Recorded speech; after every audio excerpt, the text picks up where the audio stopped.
Everybody got their shit. Yep. Got dice, got drink, got an extra drink, got my character sheet, got the rule books. All right. Poppy's ready. All right. Let's see here. Okay, so a few things to take care of first. I figured maybe the in-character questions were a good idea to ask first. I'm normally against it, but you know what? You guys convinced me last time to maybe ask them again. So I have got a character question for each of you. Um, what is your character's fondest memory in a world that is pretty dark and a little dreary? You got to have something that you think of when times get a little grim and remember the good times. So, what is that fond memory you all have?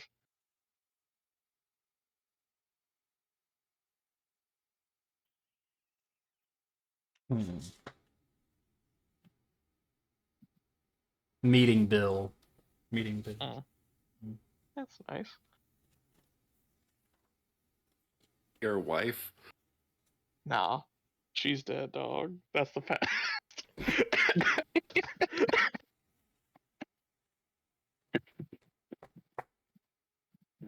Bill's on me. First before hoes, dog. Mhm. But what? Give me a little elaboration. Why is that your fondest memory? Well, because you have to think of my past background with the whole family situation.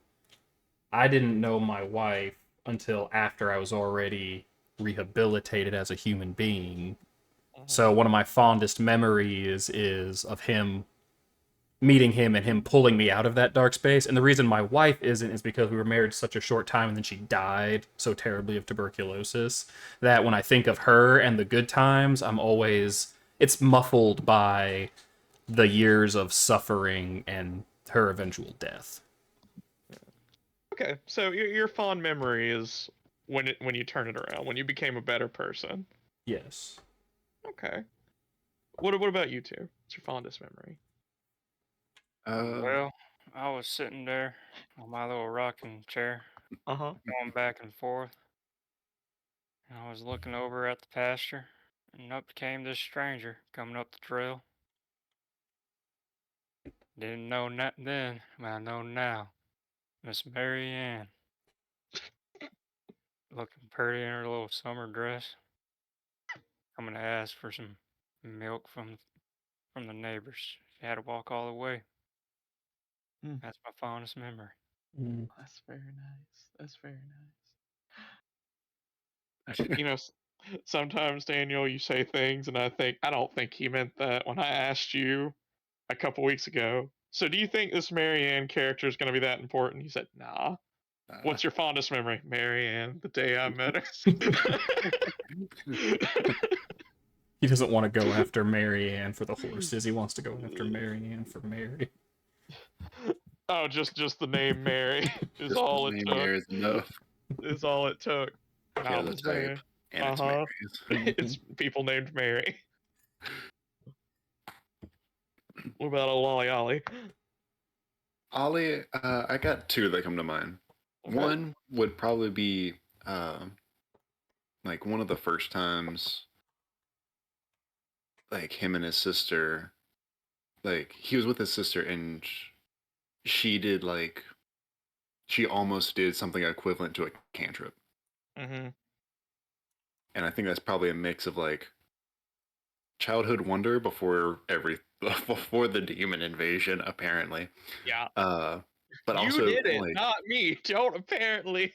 You I made rolled demon it, son. invasion. I rolled You it. I didn't did choose a this. demon invasion. You chose it. Don't you put that evil I'm putting it right on you.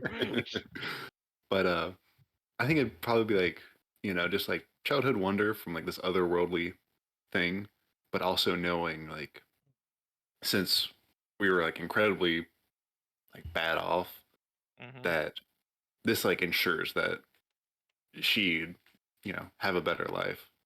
That's the meal ticket. That's the meal ticket right there. Yeah, okay. And then other one probably being whenever he was knighted into the Knights of Dusk. Nice. Okay. I like it. These are good, wholesome memories for everyone to hold on to keep spirits high. So, before we kick things off, uh, this is what we always do, and I feel like you guys might have a better chance of doing it better than my other group. I need someone to give me a previously on. Tell me what happened last session. Whoever is brave enough to do it gets an extra chip. Who wants it? I'd do it. Okay. So there we was, riding into town. Hmm. And mine collapsed 2 weeks ago. We were there to help for various reasons. We get in, poke around. Everything's still quiet in the morning. We talk to Sheriff such and such. Do I even have it written down? I do have a list. Yeah, so we took to Adam Gray. And he says, if we really wanted to help, we don't go talk to the mayor, we go talk to the sheriff.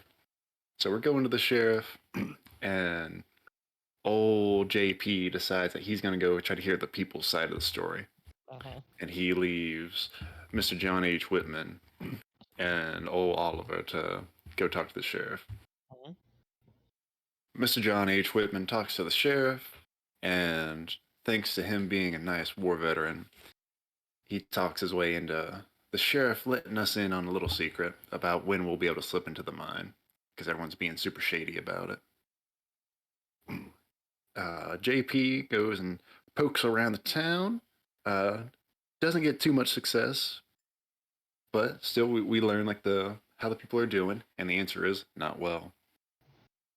Oliver goes talks to Miss Mary Walker, who says she is an insurance agent, and people are being sus in town. We decide to help each other out. Yep. And the trio meets up at the tavern of sorts and the Mulberry Tap House, and we kind of share all of our information, and we decide to kind of spend our time poking around town, making ourselves a little less suspicious than we already are. So JP goes to fix up the church, help out the townsfolk. Mr. John H. Whitman goes to talk to the sheriff's wife and secure us some horses. That goes okay, besides the fact that we have to leave her $100.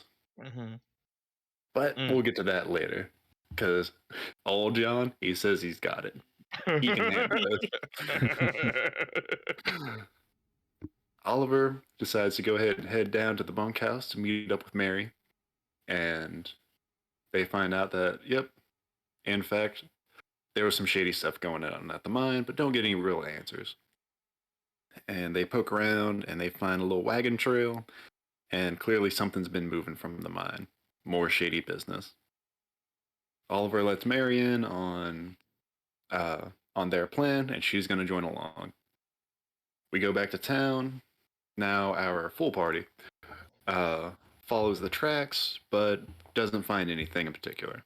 We turn back, take a little cat nap, and wake up, nice and dark, to go on our midnight ride. We go to pick up our horses, and apparently we had to leave $100. It's wild. Crazy. And we decided we can divvy it up, but John and John are just two nice folks, and they split the cost pretty evenly. Yeah. We get our horses, the sheriff's wife is nice and happy, and we ride off into the distance.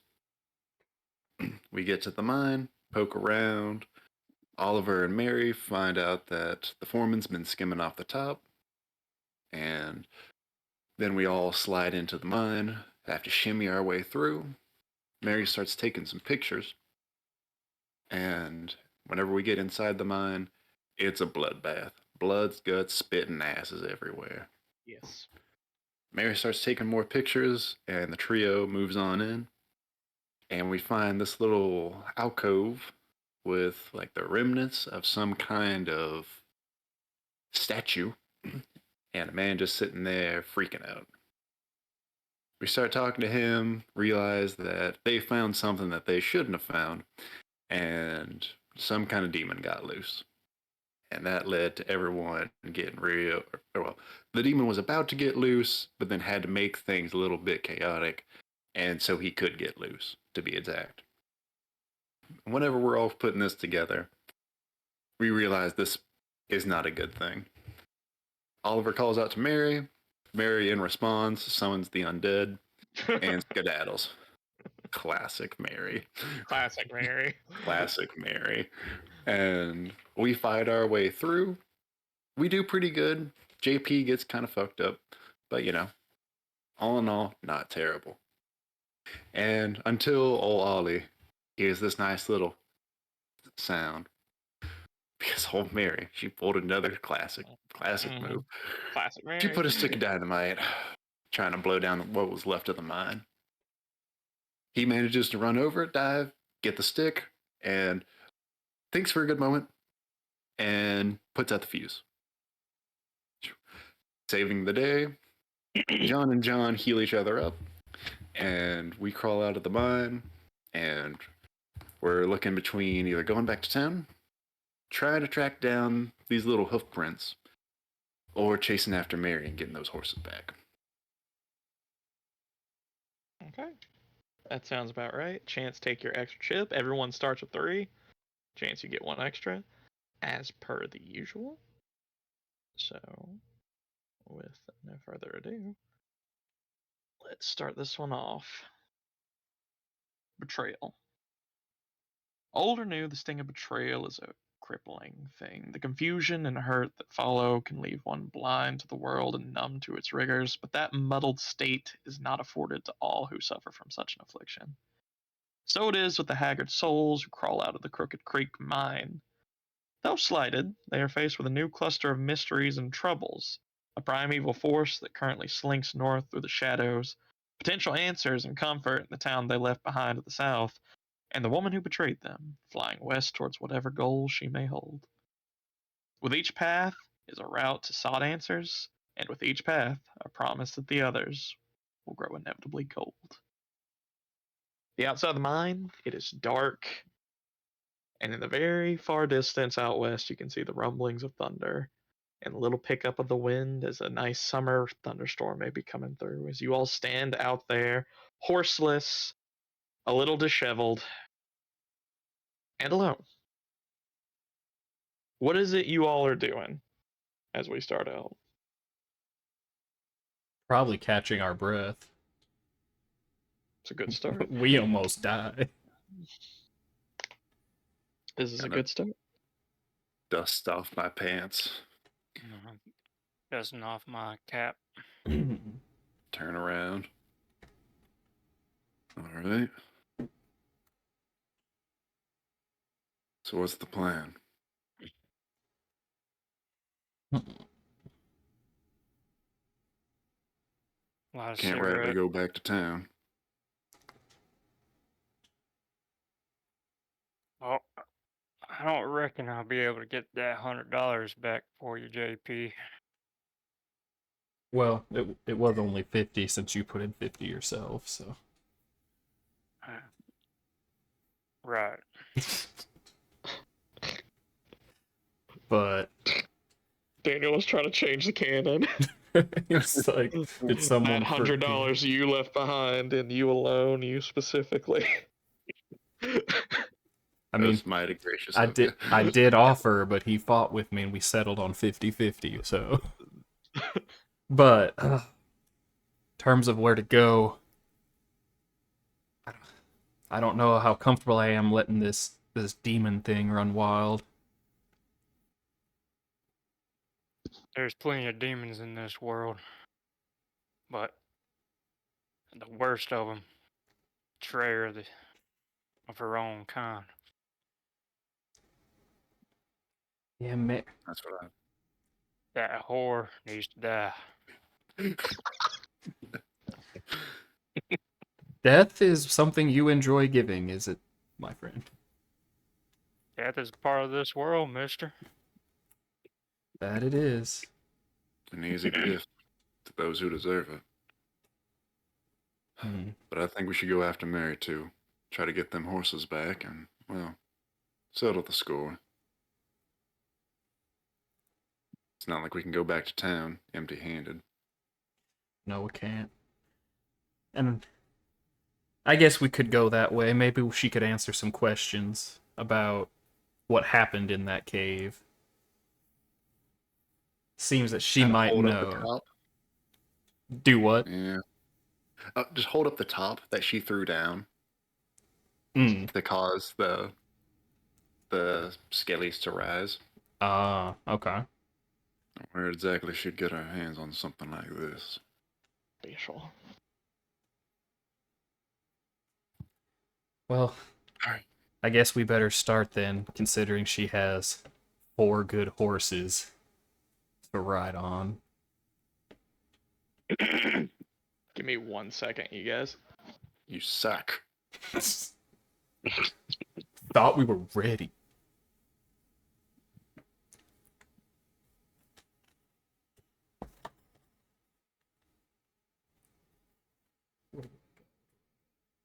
See what we can do, boys. I'll stun her when we meet her, and then we can ask her questions. She can't get away. Stun and hog tie. How you can you go talking? about stunning her? I have More worried about tracking her. yeah. That's gonna be like I said. She got 4 good horses. She could run one to death and just jump on another one. If we're Each lucky, one- she'll think we're dead and, Relax. That's what I am banking on. Each good horse she runs down, I put a bullet in her head. How did I know? I knew exactly what was going. For every horse she runs down, that's another bullet.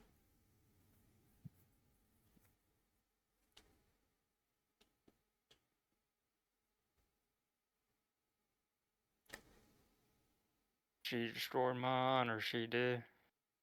Taking them horses, we can't deliver them back. Damn shame. Hmm. I was a fine woman. I lent them to us. You know, this could be a great lesson on lust, Sir Whitman. We could talk about that sometime and how it can cloud one's judgment What of a woman. incarnation are you talking about? Good lord, sir. I did not He want to is have good sexual relations indeed. with that woman. She was a kind young lady. And there is no interest in having fortification with her. She was happily married to a good sheriff, veteran sheriff, yes sir. Uh, Get your mind I don't wait. out of that ditch, sir. I don't. I don't think Mary was the one married to the sheriff in town. Are you talking about Edith? That's it. I said marry. Married. Mary. Like Mary as in like Mary, not Mary as in the Mary, the lady running. Okay. See, okay. Who's on first? Because I was talking about Mary, the lady that stole everything, and then you brought up she was married to the sheriff. So I think while I was talking about Mary, you were Alrighty. talking about Edith. We're going after Mary, Mr. DM. Okay. Talk about We're lust. burning moonlight. Burning moonlight. I'm So, completely confused, sir, how you brought up lust in this conversation. anyway, god damn it. You guys intend to pursue Mary. So, as was brought up by Austin at one point, Mhm. she is on horseback. And you guys are not. So, step 1 is tracking her, which will be easier because she is on horseback. So, I need someone to make me.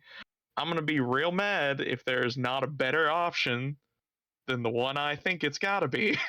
Well, last time we rolled survival. Yeah. Yeah, okay, survival. There is a survival skill. I can Go do ahead. that. I can And- roll notice if you want. I don't want you to roll notice. I want someone to give me a survival check. You guys can assist whoever makes the roll if you would like. It is dark, but the tracks are fresh, so I'm gonna say you are making this roll at a -1. At a And that's it. -1. Okay, I've Is it- got a it's extra D6, right? yeah. Yes, you are wild card, so you roll a d6 plus whatever your survival die is, and you take the highest. Okay, I have a D6 for survival standard. Y'all want me to do it? Oh shit, you no, I have got 2 it. points in survival? Yeah. 13. Oh shit, I only have 1. Okay, yeah. I'll assist one of the boys then. Okay. I rolled a 13. Are we assisting Daniel then? I Yes. mean, it would seem like you probably should. Since he rolled a 13. And the assist, we only roll one, or do we get to roll our wild card with the assist? You get to roll both, both. but you can only really give him so much. But Okay, yeah. gotcha. So I give him a 9. Okay, so with that, that just means all you're doing, you still subtract the deficit, so it's -1, so you just got an 8, but at the same time, you did get a raise, so you're going to add 2 to Daniel's roll. Okay. And I also got an 8, and that's with the -1. Okay, so you guys add 4 to Daniel's roll, making a 17. That's huge. Let's see here. That's 2 raises. So you guys are able to find this trail easily. Um, it's a herd of horses running through the woods, dark or not. It's fairly easy to follow. Now, with a raise, I'm also going to say you're able to cover ground as of right now at a pretty quick pace. You're not having to slow down to do the investigation. You guys are able to move as quickly as you guys deem necessary. You guys going full speed? Might We as gotta make well. up ground, son. Okay. We can sleep when we're dead. I'm saying, any of you boys short? Are we gonna mimic Aragorn, Legolas, and Gimli right now, running for 4 days straight? Yeah. Well, I have a sword. Lad has a bow, so that makes you Gimli. I have a gun. Dwarves That's like not an guns. axe, but okay. Hey, I like it. I Every like the gumption. every other dwarven civilization has guns, so Mm-hmm. I'm just And you 6'3". You guys did get a second raise, so I'm going to say the next time you have to make a survival check to track her, go ahead and add 2 to whatever it is. Okay. Perfect. Okay. So you guys start to track. It is pitch black and you are moving through the forest. She is not taking a road. She is headed west and she is cutting through the countryside. She is moving through the trees at a pace, but from what you can tell, the way this particular area is situated, this is not like steep mountain. You guys are in the foothills of the Ozarks, but it is not steep enough to where it's slowing her down to where you'd actually be effectively faster than her. With the roll you guys have got, you can tell that you are losing ground moving after her because she's on horseback. But you are moving at a pace to not let her gain too much. You guys follow this trail for about 3 hours like this. At about the 2.5 hour mark, rain starts to fall. The thunder you all saw out west starts to spread over the landscape. You see lightning flashing across the sky. Raindrops start to fall fairly heavy. It's not quite torrential downpours, but it is heavy as you guys start to move. But as the rain starts, I am going to need another survival check. You guys get another +2 to this since you've been so hot on the trail with the raise you guys got last time. But with the rain now taking out what little moonlight there is, this is still going to be a -1. You guys have just negated the -2 penalty that would come from the rain. Okay. So I need another one. Does anyone have like a lantern? Yeah, I assume you I've guys got probably lantern do. and lantern oil. Okay. I mean, Light it up. Yeah. I will caution, lighting a lantern will make your survival checks easier, but if there's any chance that you have on sneaking up on her, you will lose it with the lantern, should you somehow get close enough to her. I think for now, we should be okay, I think. What do y'all think? For now, we're Yeah, okay. because we're probably Okay. far enough away, it's going to be hard. Okay, then change that to a +1. Okay. So you guys add 1 to the total of the roll. Alrighty, I will assist Daniel again. It's just like, fuck. All right, I got a 6. Okay. A 6 is a success. No raises yet, though. I give a 6. Okay, you get a 6, so another success. That jumps it up to 7. If Chance can get a raise on his, you guys will get a raise. Otherwise, it's just a success. Is there any pluses or minuses to this? +1? Yeah, +1. Okay, 11. Okay, so Chance gets 1 raise, which raises the total you guys get to 8. With that, you guys do get a raise on this, so you manage to maintain this trail. You're sloshing through mud and thickets. You're moving through undergrowth and briars that should tangle you up, especially in the rain, dark, lit only by lantern light. but thanks to all of you working pretty seamlessly, frankly, going from the disheveled sort of shaken states you were after surviving your encounter in the mine, you guys have managed to come back pretty quick. You're moving at a fast pace still. I'm gonna say with that raise, you guys can maintain your fast pace. Okay. As you move through, and you guys are gonna go another 3 hours running through the thickets. As you do, the land is starting to level out a little bit, which does make following her easier, but you also know that's not a great thing because it means Mhm. she can go faster. Someone give me, let me find my list. Someone give me a Notice. no, you little Common bitch. sense. Actually, yes, common sense. I do need a common sense check I from got one of you. you. I got you. From all of us, or Anyone who wants to make it. I suppose. Ooh. And that is a Fuck no. 14. Holy shit. I have Okay. a D6. I'm just gonna give this to you straight up then. As you guys are running, you're thinking about pursuing Mary right now, trying to catch up with her. And then you start to think about it. If she thinks that a stick of dynamite left you all buried in the mine, or that you got killed by the dead down in the mine, why is she running full speed west? Mhm. Why is she still moving at pace if she thinks the only people she has to worry about and the only place she needs to worry about are buried? And with a raise, I'm gonna like offer up some ideas.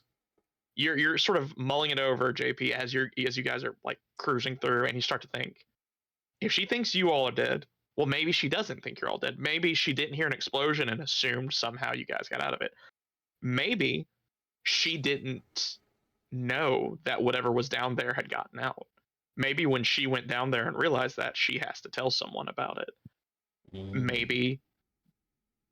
Maybe she didn't know the depth of what all had gone on down there, and now she has seen it. All of these options start running through your head, and all of them make sense. Common knowledge, something you have apparently nailed the fuck out of. She I am a priest. ha- Or preacher. she is not, what you know for damn certain is she is running, and you also know for certain she's not running from you. Okay. This fits in perfectly what we were talking about while you were gone. Okay, guys. What are you bitches talking about while I was gone? Don't worry about Don't worry about it. Okay. it. All right.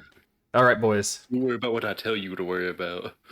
We discussed this minorly before setting out on this voyage, that she probably thinks we're dead. What I'm gathering in my mind of common knowledge is, why would she, I really believe we've been caught up to her by now if she truly believed we were to be dead. But she's still going. We see no sign of her. She seems to be going full speed away in this direction.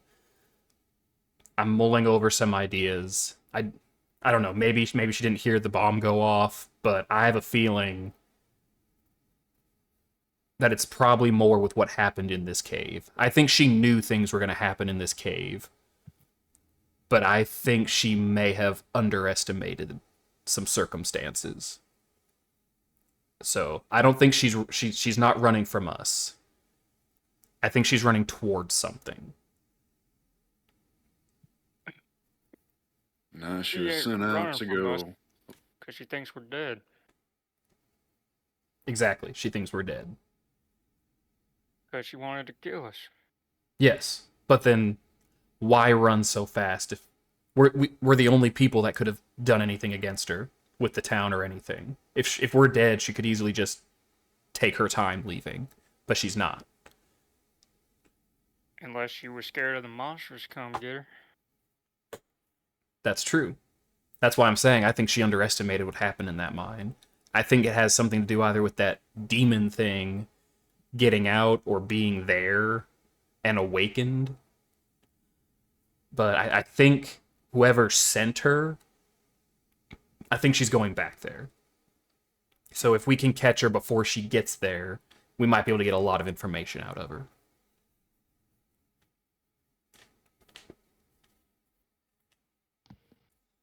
Okay. You guys keep going. For about 2 more hours, staying pretty hot on the trail of it. Um, two things happen. Since you guys have very, very successfully cleared these survival checks, I'm not going to ask for another one to find this. About 2 hours later, at this point, dawn is breaking. Night is giving way. It's still raining, but it is daytime effectively as the morning comes in. You guys are running along the path. At this point, you're going through a clearing, a little hollow that uh, she seems to have been able to pick up speed running through. And as you get towards the edge of it, you see a little pond. You follow the tracks of the horses to the pond where it seems she stopped to water horses. And when you get there, you find a dead horse. Mhm. Whose horse was it? It was hers. Well, that's Anyone or anyone who wants to can give me a riding check if you would like. Sure. I mean, that was my next question: is how the hell did it die? Well, we ain't getting our money back now.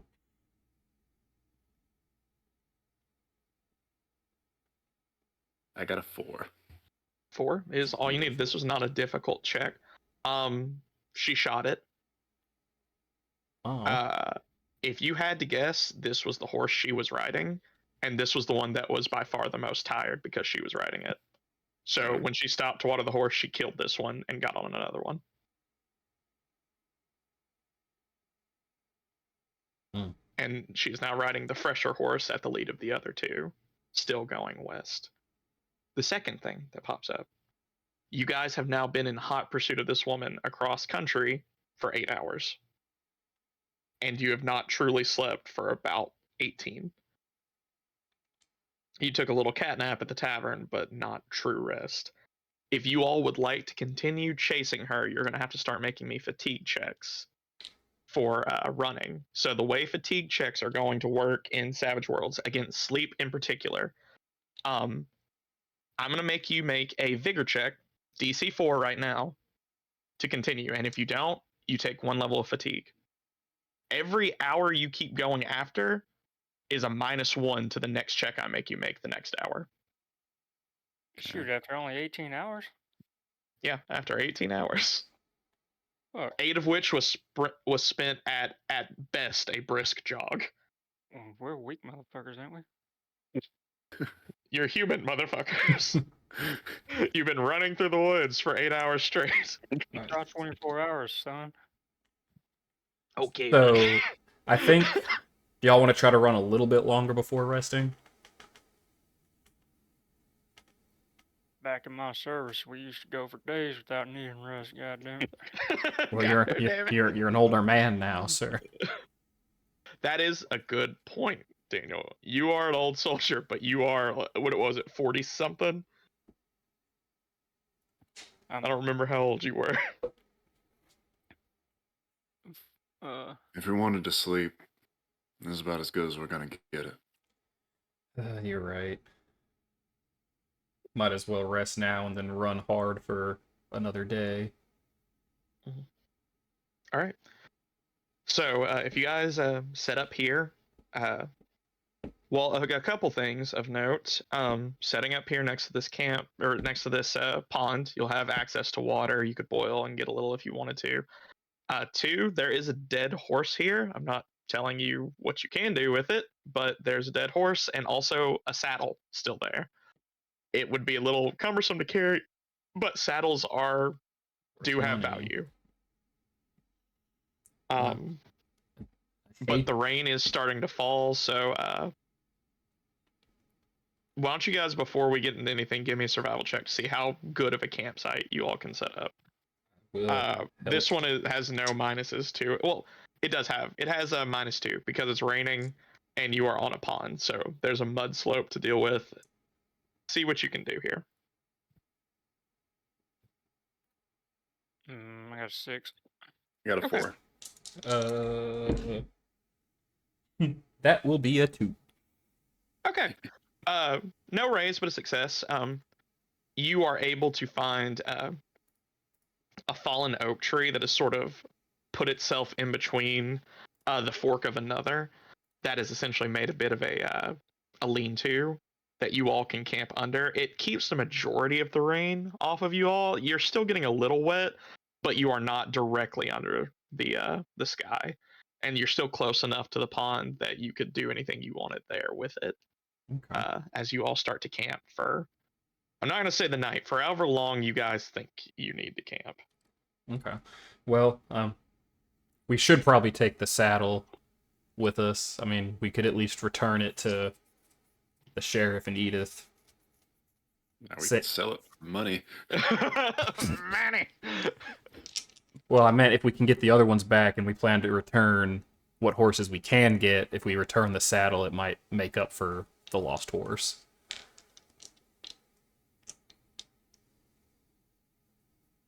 You can carry it if you want. Well, I I say if we do carry it, then we sell it at the next chance we get. I will carry it. I probably have the least on me between the two of you, looking at Mr. Whitman and his 40,000 guns. But 40,002 guns. Thank you. yes, You know, sorry. I will note just for you two, Mr. John H. Whitman is carrying a massive pack with firearms and stuff like this. He seems the least winded out of all of you.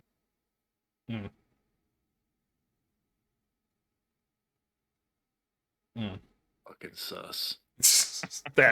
that is. He's also I'm not e- also older than I'm- both of us. I mean, you guys can look at him. He is a veteran soldier. He is in excellent shape. This dude is jacked. He's very well built, and you can just see the way he carries himself with his pack. He's probably carried a backpack on him for the last 20 years. And he does not seem winded at all compared to you two. Okay. Well, for now, I will carry the pack, the saddle, and if needed, we can always trade off. You just slinging it over your back, kinda. Yeah. Well, when you guys get to go, you're not leaving yet, but I'll use it as a pillow for tonight. okay. This morning. Yeah. So if we're gonna be resting and eating, I hate to bring this up, but I've had to do it in a past life. We gonna eat this horse?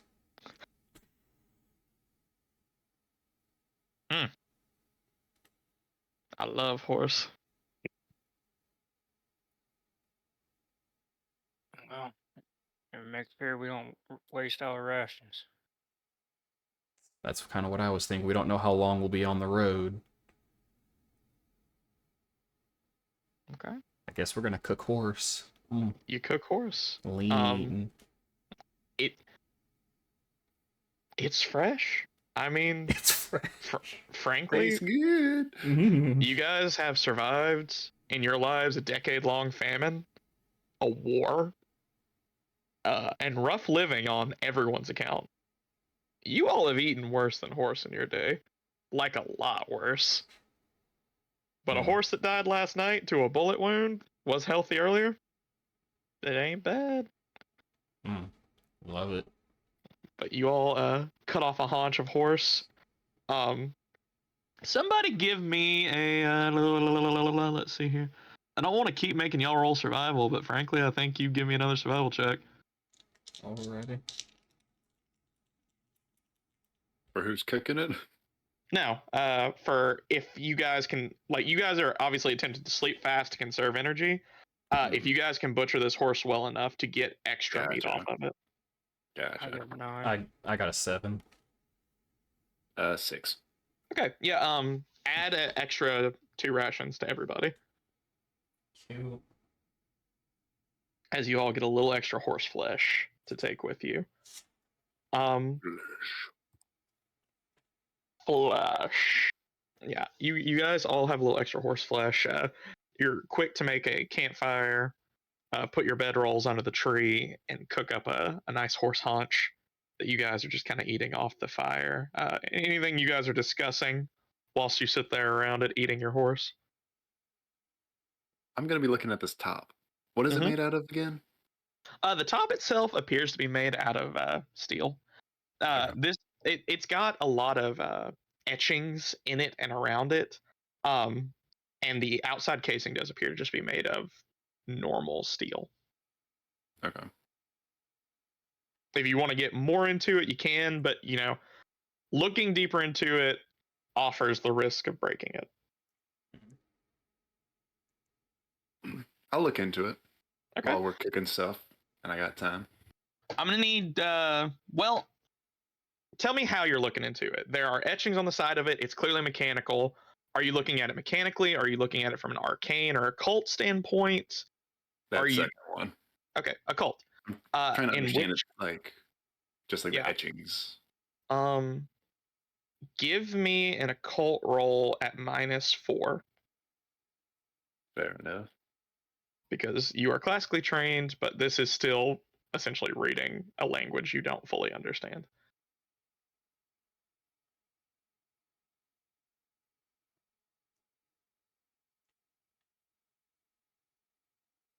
Got an. Oh wait, that one re-rolls. 11. Okay, and that's with the -4. That's yes. Okay, so you get one raise off of that, which is pretty good. Um, you're looking at the etchings on the outside, and you're kind of looking at it. You're trying to discern the text on the outside because you've been experienced enough, especially living in the Kingdom of Dusk, with magical workings, and a lot of magic has different origins. And determining the usage of a magical item specifically is best determined in the language in which the script is written. With your raise, you identify this as Aramaic, which is It's a dead old. language. It's a dead language. It is old.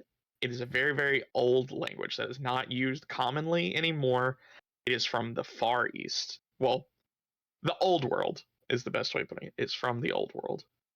And even then, it has not been used that often.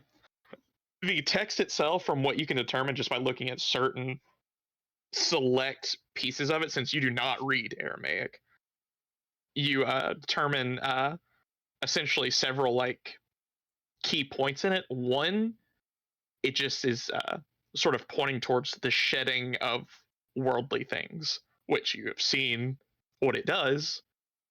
You it the very literal shedding of skin and removing the identity of what once was there, creating something blank. You see like telltale signs of what you would think rising, and then last maddening. So you get the concept of this device. It is to remove all sense of former from whatever it is, resurrect it, and then drive it mad. And that's what you saw. And from an occult standpoint, you understand that. Also, with the rays, you think that this is all very much meant to sort of channel other energy. You think if you wanted to really find out how this thing works, you would have to open it up. That's for another day. Okay. All right, but you get a lot out of it. Quick question on that. Chance, would your character have been discussing openly? And I can ask, I guess I should ask Brian first. So, part of most people's study into Christianity is the New Testament was actually originally written in Koinoic Greek and Aramaic. So, you would actually study bits and pieces of Aramaic to understand, like, this word in Aramaic means this. Like, that's how the translations in English were created. Yeah. If he was being open with it, would I be able to take peeks at it with some sort of faith roll to get a better idea of what it might be saying? Well, all right, so here's what I'm going to ask. Does your character have any study in like Hebrew or Arabic, any sort of Middle Eastern language that would be more related to Aramaic than just translatable script? Probably not, mainly because I'm just going off a basic training would have been Koinoic Greek, which would have I'll been the even take like closest thing. Latin or anything sort of like in that vicinity. Like if you know any of those languages, then yeah, there's a case to be said that you might be able to like drill down on the translation here. Okay, I'm gonna say I'll let you be the deciding. As like I said, Canoic Greek. It's a little older than. It's around the same age as Latin. It's the ancient extinct Greek writing that would have been around in like the early, or I guess later BCs to early ADs. I'm gonna say unless you have any like sort of formal training in like the language of essentially script from back then, especially religious script, probably not. Okay, that You works. can make your own checks into it if you want. If you want to look at this as a more faith-based thing, I'll let you make it, but it's not going to be that specific. You know what I mean? Yeah, no, sounds good. I was just asking for insight. Yeah. But yeah, if you want to make a faith check, just sort of to suss this things out, you can, but nothing as specific as the script in a language you don't speak. Okay, I'll leave that. I don't even know if Chance's character was openly looking at, or if he was doing it more in private. That's why I was I'll be asking open you. about it. I mean, it was out and about. I ain't Okay. got no reason to hide it. Okay. Then I guess I will try a faith roll. Yeah, just give me a faith roll. All right, that's with a D8 and my wild D6. Yeah, that's just a 6. So since this is generalized, I'm not going to give you any like debuffs or anything like that on this. Like there's no like great mystery that you're going to be able to crack through with this. So I'm not going to give you anything bad on it. But I can give you a few things that you get off it. One, looking at this just from the outside, and you have attuned senses for the spiritual, for things that occur in a world beyond ours. And looking at this thing, there's a cultness to it. Like even as it's inert, there's a cultness to it. Like you're not feeling good, you're not feeling evil. You don't know if there's really a religious connotation to what you're looking at beyond the language. Okay. And that may just because old languages equals old magics. Yeah. So looking at it, you don't think this is an inherently evil object. Its purpose is just bad. Gotcha. Okay. That'll Okay. work. There's that. What about you, Mr. John H. Whitman? I just poke around the campfire and watch them. Hmm. I What do don't you know think about of all that. what do you I think of your new companions there, Mr. John H. Whitman? I don't know about all this arcane stuff, Mm-hmm. but I watch Chance with the knife as he fiddles it around with the magical device. Mm-hmm. Okay. Okay. Actually, I'm kind of glazing over this, and I'm not going to tell you what to do, Austin. But I just thought about this. I don't have your character sheet handy, but don't you have a spell that has something to do with magic stuff? Cast Identify. I don't think he has identify, but I thought you No. had something. I've got the Holy Symbol, Healing Smite, Dispel, and Stun. Dispel. Okay, you have dispel magic. I knew you had something related to do with like enchanted stuff. Okay, cool. But yeah, you guys go about your various things, be it cooking. I assume Mr. Whitman's the man cooking. That's Pop right there. Yeah, Mr. Whitman's cooking. You two are fiddling with this strange little device that caused a whole lot of problems earlier. And after you guys have eaten, you got to get that power nap in. So, are you guys doing watches? Are you rotating? What's the deal? Yeah. Yeah, let's No, we're rotate to doing give everyone watches. as best of sleep as possible. I'll go first. Okay. All right. First watch there. Who's got second watch? I will. Okay, second watch JP, and then Mr. John H. Whitman has the last watch. How long are you guys sleeping for? This is not D&D. You don't have to rest 8 hours. The raw like kind of like takeoff in Savage Worlds, if you can get 6 hours of sleep, you can fight off sleep exhaustion fatigue. Y'all want to try for 6? I guess yes. Yeah, but say 6 is the number I was going to shoot for anyways. Okay, 6 and then 2 hour watches. Mm-hmm. Yep. Okay, cool. Why don't we just start off with Chance then? Or Ollie. I need you, Oliver, Ollie. I'm gonna call you Ollie. It's shorter. I need you. And I would get shit for giving your characters nicknames. I don't give Ollie your characters. I'll fucking kill you. Do it, pussy. I need you to give me a notice check. It's raining, but it's not dark anymore. -2. Gotcha.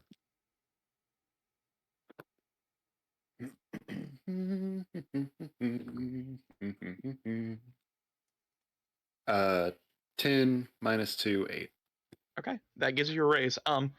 You don't see anything in your immediate area. You see critters scamping around through the underbrush, squirrels. You see an occasional rabbit. As you're just kind of glancing around, you see the skeletons what look like a small animal, maybe got attacked and eaten by something else. Nothing really to worry about. The thing that draws your attention as you're sitting there is this sort of summer rainstorm that kind of washed over in the past few hours seems to be breaking in the early morning. There is a problem with that. While it should be easier, figuratively, to travel and to look out and track things in the sunlight after it is abated, there is another problem that pops up. It's starting to get foggy. Mm. After the sun is sort of like starting to try to peek through the clouds just barely and the rain falling, there's just a little like blanket of fog that's just hanging through this sort of forested canopy that you're all walking through. But other than that, your watch for those 2 hours goes by fairly uneventful Okay. before you go to wake up JP for his watch.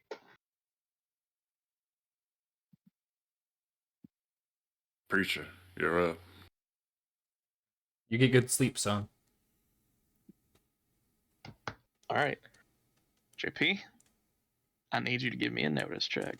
And you said Same as him, -2, this time for fog, not for the storm. okay, -2.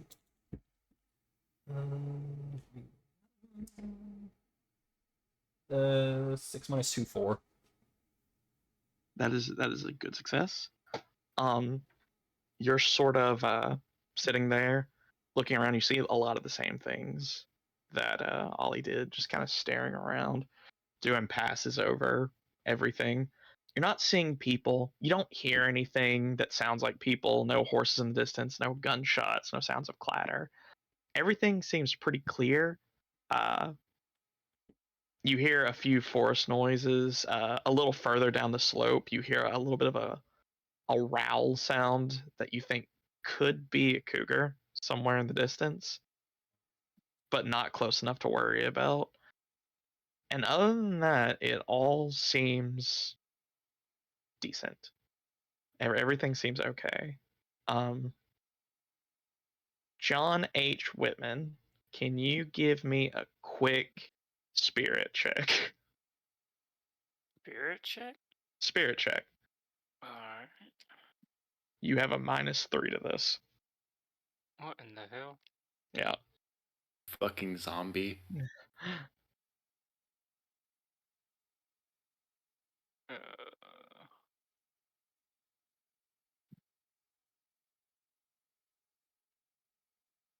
a -3? -3. I got a 0. Yeah.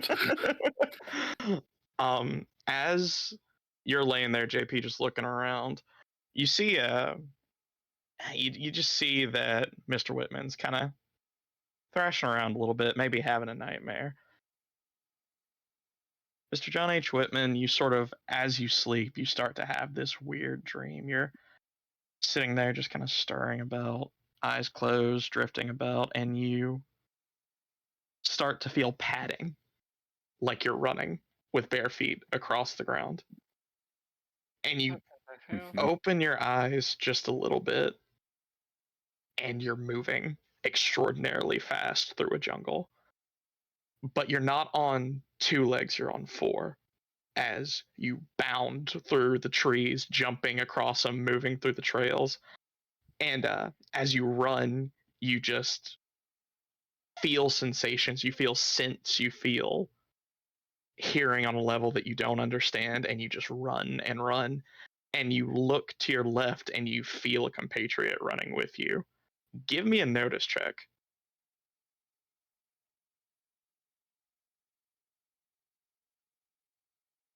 2.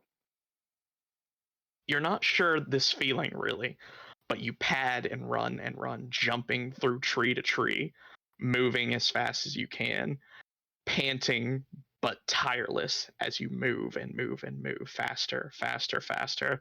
And you see just before you jerk yourself awake, a huge leap as you clear a chasm and land on the other side before you jerk yourself awake.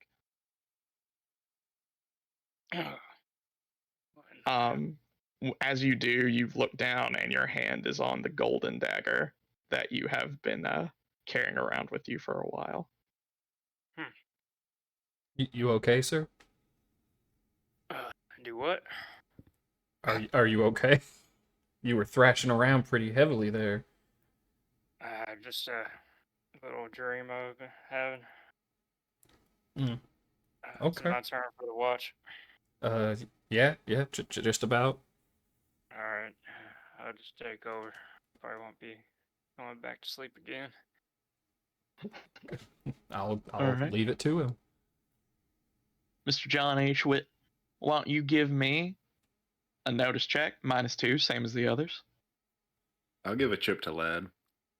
I liked that. I liked his, I don't know, having like double, like ask Austin what he said. I got a 4, or not a 4. I got a 1. My bad. Cool. You're kind of caught up in your own head.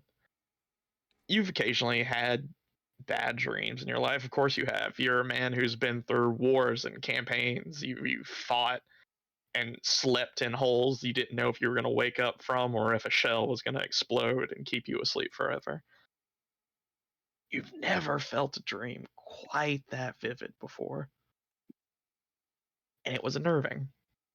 And you just kind of get lost in your own head, kind of dumb to the world as you do. But your watch does pass uneventfully as the 6 hours roll around and it's time to wake up the others and get a move on.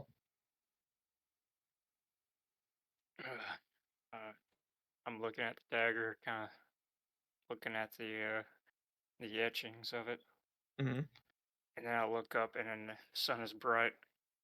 Time has passed pretty quickly, I guess. Time to wake up the boys. And I go over and rub them up a little bit. I do like that image of you staring at a golden dagger and it just shines in your eye just a little bit so you know the sun's up. That's nice. But yeah, you guys are awoken by Mr. John H. Whitman. That's getting easier to say. Like it's like 17 syllables, but it is getting easier to say. As Mr. John H. Whitman. Mr. John H. Whitman. You got a Jason Statham it. You know how he can say, you know what I mean, in like one syllable? That's how you get it. Mhm. But you all are awoken. You're able to snuff your campfire, roll up your bedrolls pretty quick. The rain has washed some of the trail off, but I'm not going to give you guys any penalties for that since you guys have been so, frankly, dead on the money with tracking her so far. But you do know that the longer you go, there's a higher chance this trail gets rougher to follow because of 2 reasons. One, she's got ground, and there's been wear and tear from the storm. And 2, she's a horse down, less tracks to follow.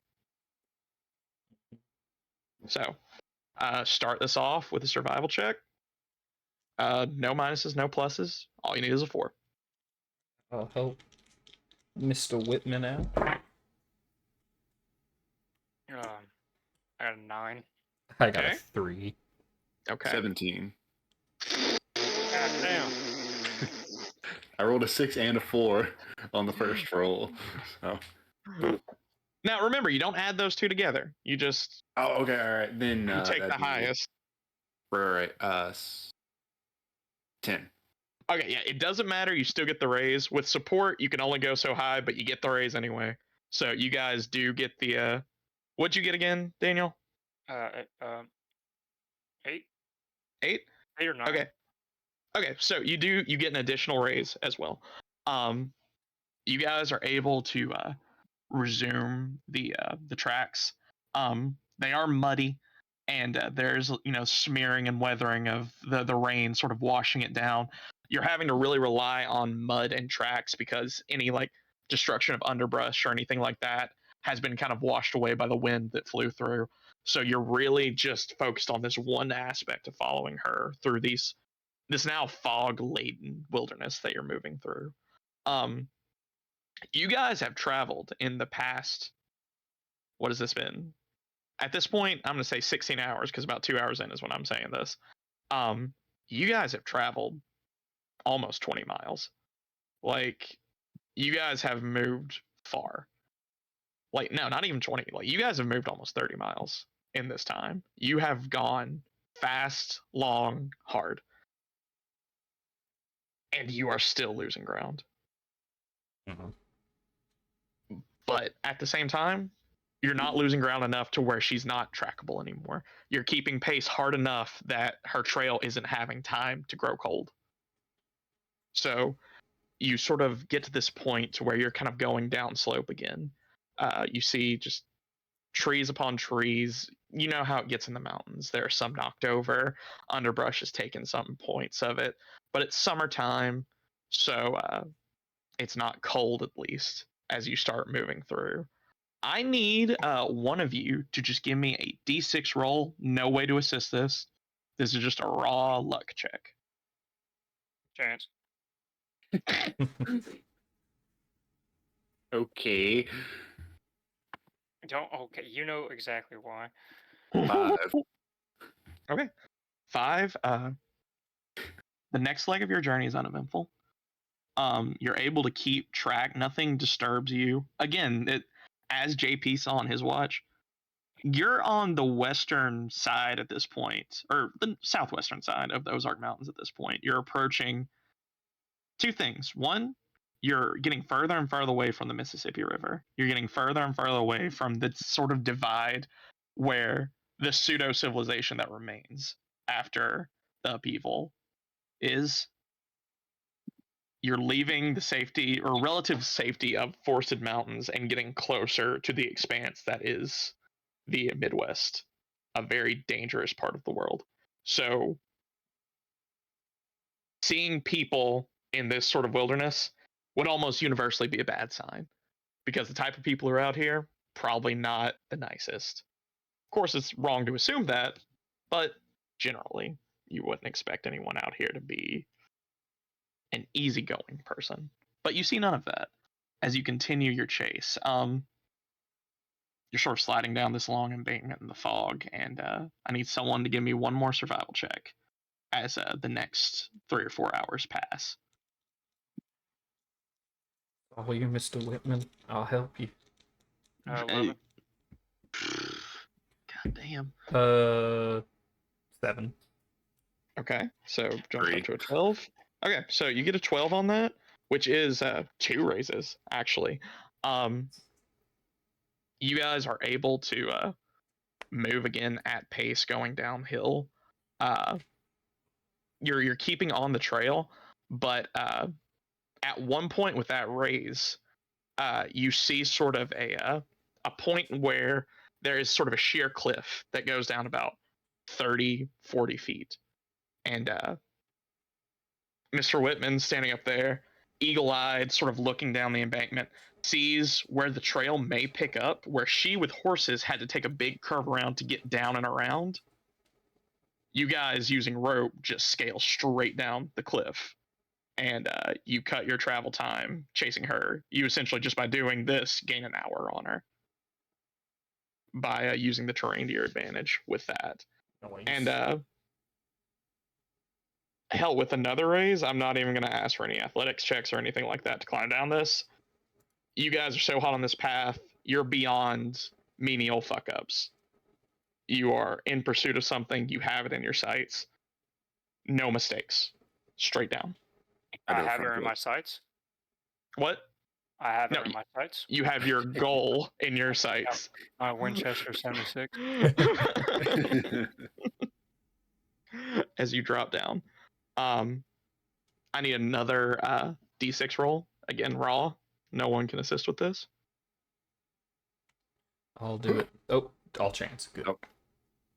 Sorry. Nope, 6. do it. Okay, I expected no less. Let's see here. You guys are sort of rolling through the this little cliffside, and as you get down, you start moving along, and you hear a rustling to your left in the underbrush. and through the fog, you just make out a little shadow that looks like antlers, maybe. And you sort of stare over, and you see, sort of looking at you through the trees, just side looking at you, an albino deer, a buck with a very large rack of antlers. And looking at it as it looks at you, you feel a sense of calm. You feel a little bit renewed almost. It's like looking at a new day. It's like looking at a fresh start. Like it's like looking at the morning itself as this creature just looks at you through the trees before it bounds off.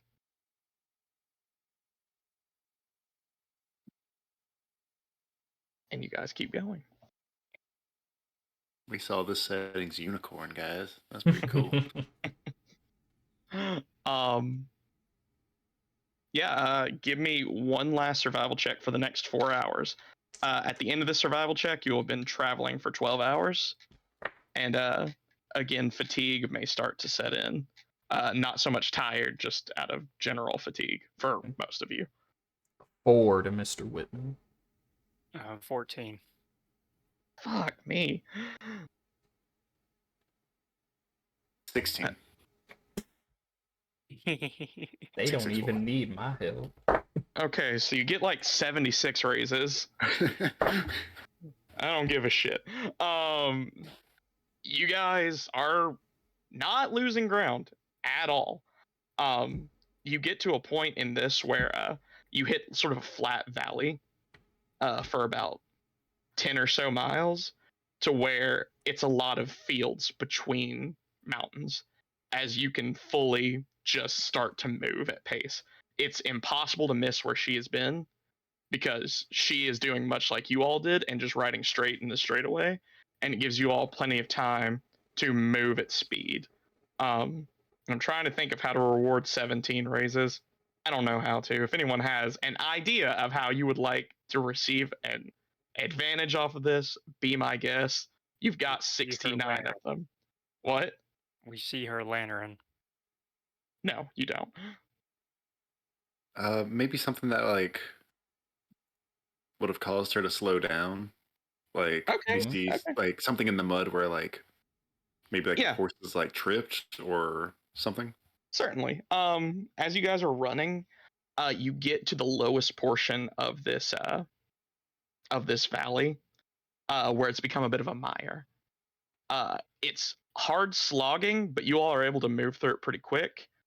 But about halfway through, you find another dead horse that appears to have had its leg broken before it was shot, as it seems to have gotten stuck in the mud, and she had to dismount and change horses again, killing this last one. This one is the black one.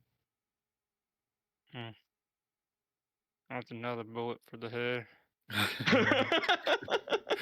We got to get answers first. Yeah. Well, that's another saddle. Saddles weigh roughly 30 pounds. I know. Take that I'm into I'm consideration. looking at the other guys like, what, should we take this one too? Should we compare and take the nicer one? All the same. They're from the same horse stable. Roughly similar. Like one's not better in quality than the others. I strap the saddle to the pack. All right. The pack on the back of Mr. John H. Whitman gets comically larger, but it does not impede him as he carries on. Pretty much. um, as the foot chase continues, this is the point where we're all gonna have to start making fatigue rolls. I need everyone to give me a vigor check. Mr. Whitman, I believe, is a soldier. You have something about this. I'm not sure. I can't remember what it is. But I know your vigor checks on these are different than normal people. Attribute checks don't get the wild card dice, right? Yes, they do. Okay. They do. Where would that be at? It would be in your edge, whatever your edge was for being a soldier. Yeah, is I that found the it. main one or the? You get a free reroll on vigor rolls made to survive or pass through environmental hazards. Okay. So if you don't like the way you rolled, roll again. I'm gonna use a chip to do just that. Okay. Yeah, I'm gonna do the same. Mm-hmm. That's more like it, baby. 23. What the fuck? What?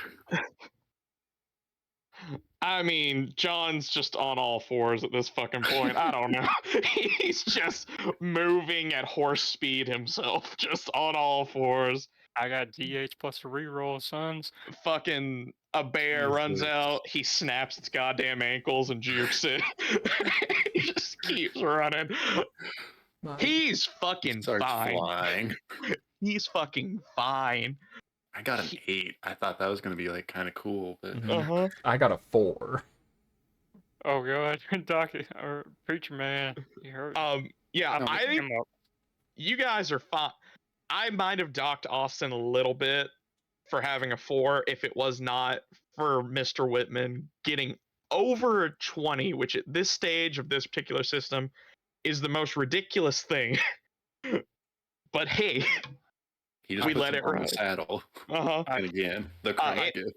Any Crap. slack that JP has is immediately made up for as Mr. Whitman.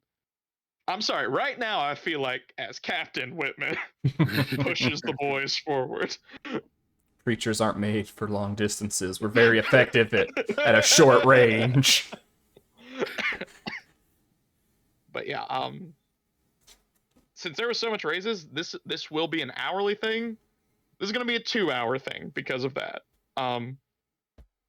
So 2 hours pass. You guys have now been going for 14 hours. Or no.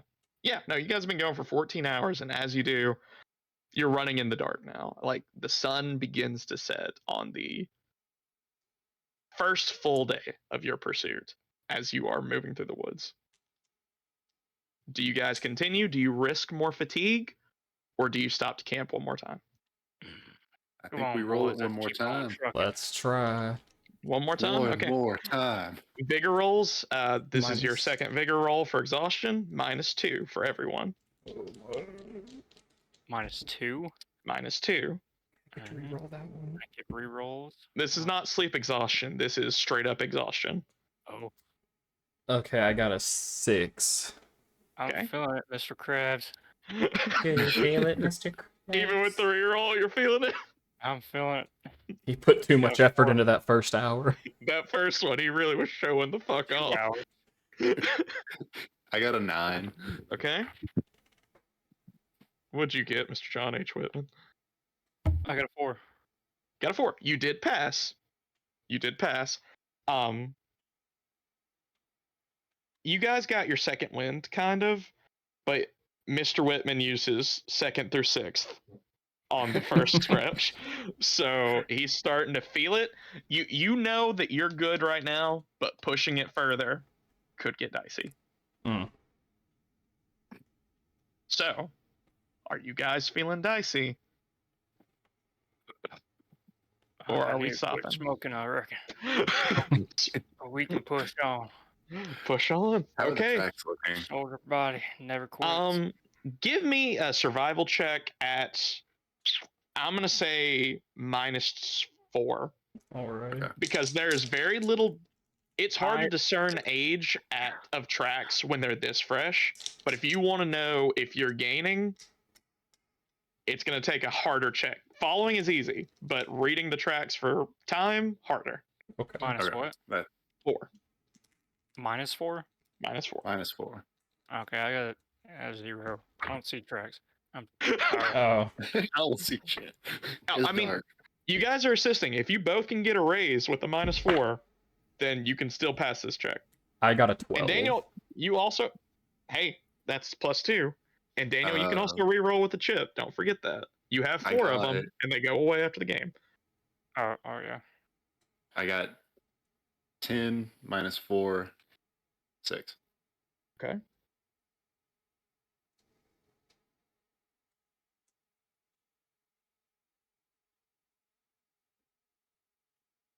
So, are you gonna re-roll it, Daniel, or are you just gonna let it be? No, I'm gonna let this be. You guys are looking. You really can't tell if you're gaining ground or not. You know you're still behind her. You haven't lost her trail, but you all find it. You find it kind of hard to believe that you could be gaining ground on someone on horseback. But the fact that you haven't lost her is a testament to specifically Mr. Whitman's ability to track things.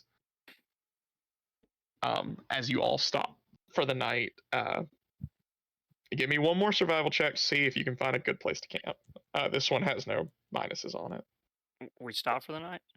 Oh, I Yeah. thought that's what y'all were doing. Yeah. No, we're stopping for the We're night. stopping for the We're not night. rolling with -3s. It was going to be -4, actually. Oh, fuck that. Yeah, definitely not. All right. Guess we're still down here. I throw off my pack and immediately fall asleep. So, because I got a 3. I got a I got a 5. 2. Okay. Okay. So you guys find, thanks to JP, find a suitable place to camp down that does not fuck you guys up in any way. You manage to push yourself towards the end of the valley and get back to the tree line rather than sleeping in the open air. You find a nice canopy of pine to sleep on, and it's made a nice little soft bed on the ground for you all to sit and start a little bit of a fire and get ready to go to sleep. I don't know if you guys have anything to discuss. I feel like you probably got it all out. If you do, go ahead. I'll take first I think- watch. I'll take second then. Okay. Yeah, let Mr. Whitman sleep. He was running like a bear there for a while. It was scary. Running like a goddamn puma. I thought it was one. I had the gun out ready. I could have sworn it was a cougar.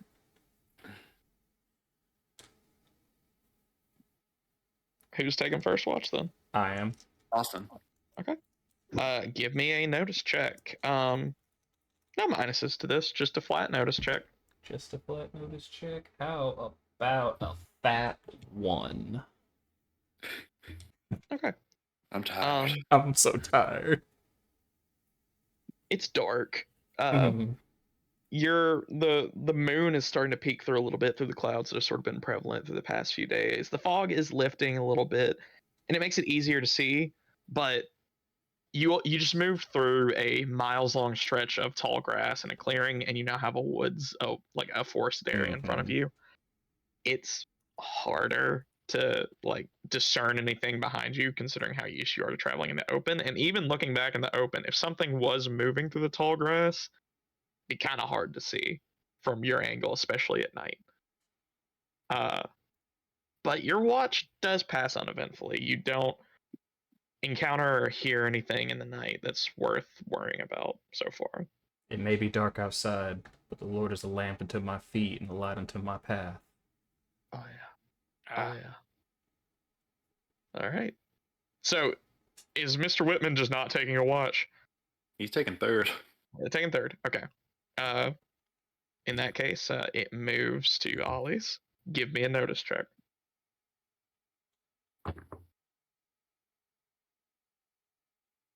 7. 7. Okay. You're sitting there, just sort of taking in the outside air, looking at the mountains, which at this point the highest peaks are starting to appear to your northeast and east and are getting smaller. Barely noticeable, but you are moving away from the Ozarks at this point. You are just sort of looking around, taking the same views that JP saw when you hear like a few snaps in the brush, maybe 20 or 30 feet away from you. And you sort of peer through and you feel like you can see something not too far off from the camp moving.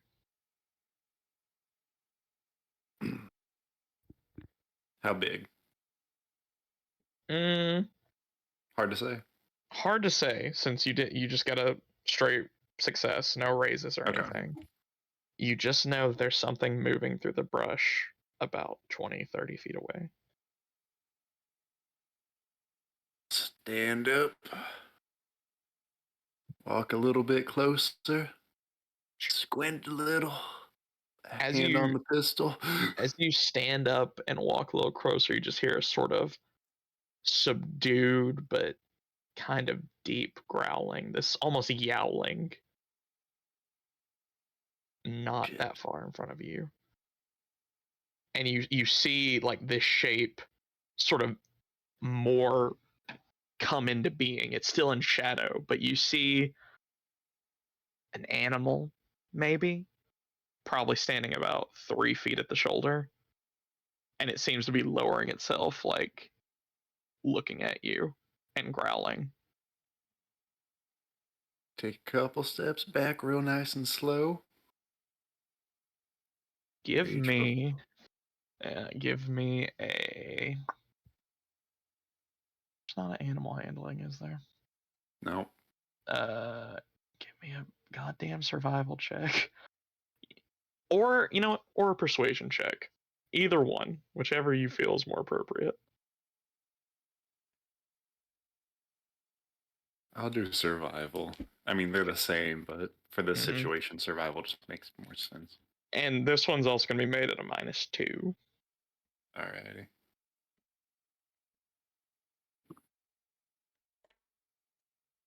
Eight minus 2, 6. Okay, so just a success.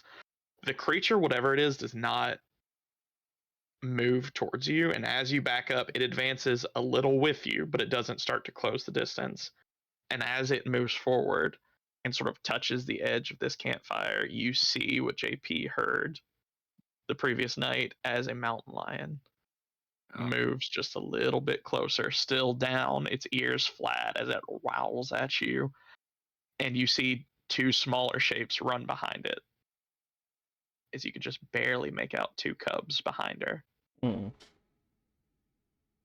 And I reach down, grab a ration. The old classic. The old classic. Okay. You toss it over. Yep. Toss it to the side of Not it. at it. Yeah, not at it. At it, not over. To the Okay. side. To the side. Sort of carrying over your check from earlier, it continues sort of backing around. It just sort of sniffs at the ration as it sort of circles the campsite just a little bit, just staring down. Reaches down, picks it up in its mouth, backs up into the shadow, and you hear it slowly padding off.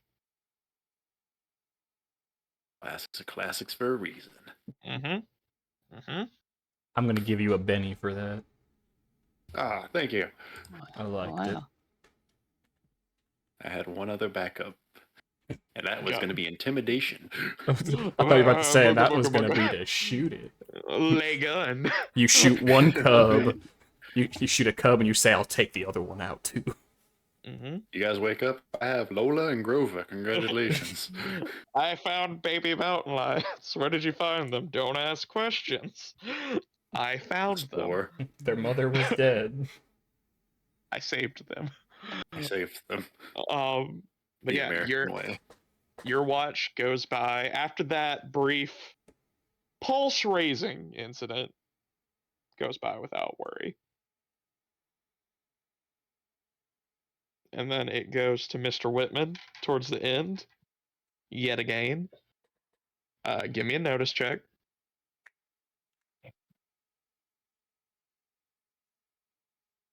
4. 4. Much the same as what the other two have seen. It's a peaceful night. The moon is now fully peeking through. You think you might be able to look forward as dawn is starting to approach at the beginning of your watch to a clearer day with some sunshine, perhaps. Maybe not the overcast that made everything a little more difficult yesterday. And your watch goes through without incident as the dawn begins to arrive. And you all get ready to set out again. I'm not even going to ask for survival checks at this point. The path, unless something goes very wrong on your all's end, is pretty set in stone at this point. I will still ask for that D6 roll. Ah, yes. And mark your rations, boys. Mm-hmm.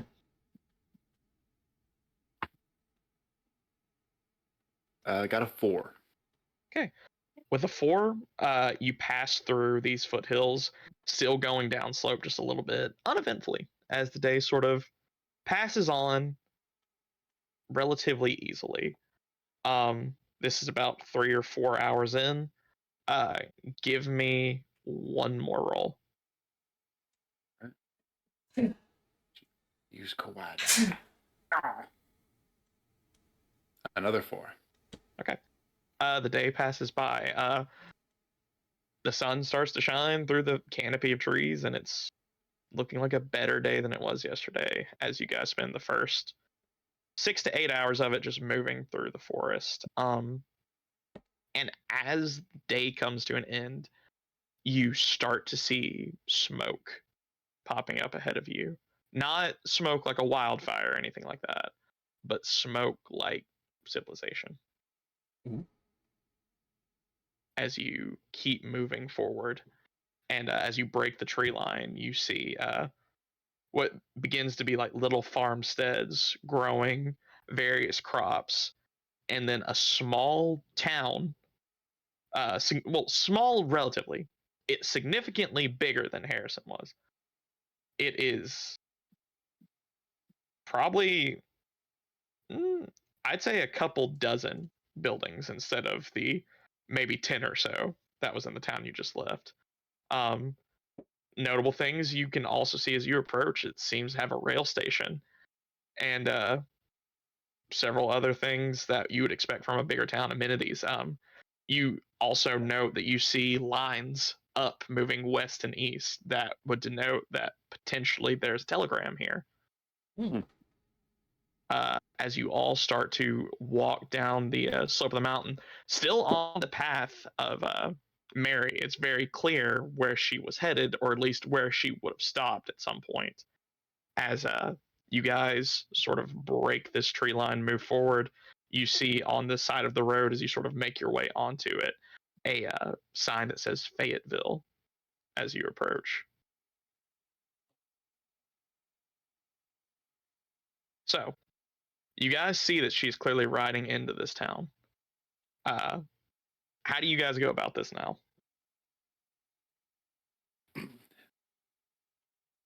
Whenever we get to the road, kind of see where we're going. Mm-hmm. All right. So hopefully she's still there. Mm-hmm. We should should check. probably see if the inn has those 2 horses out in front.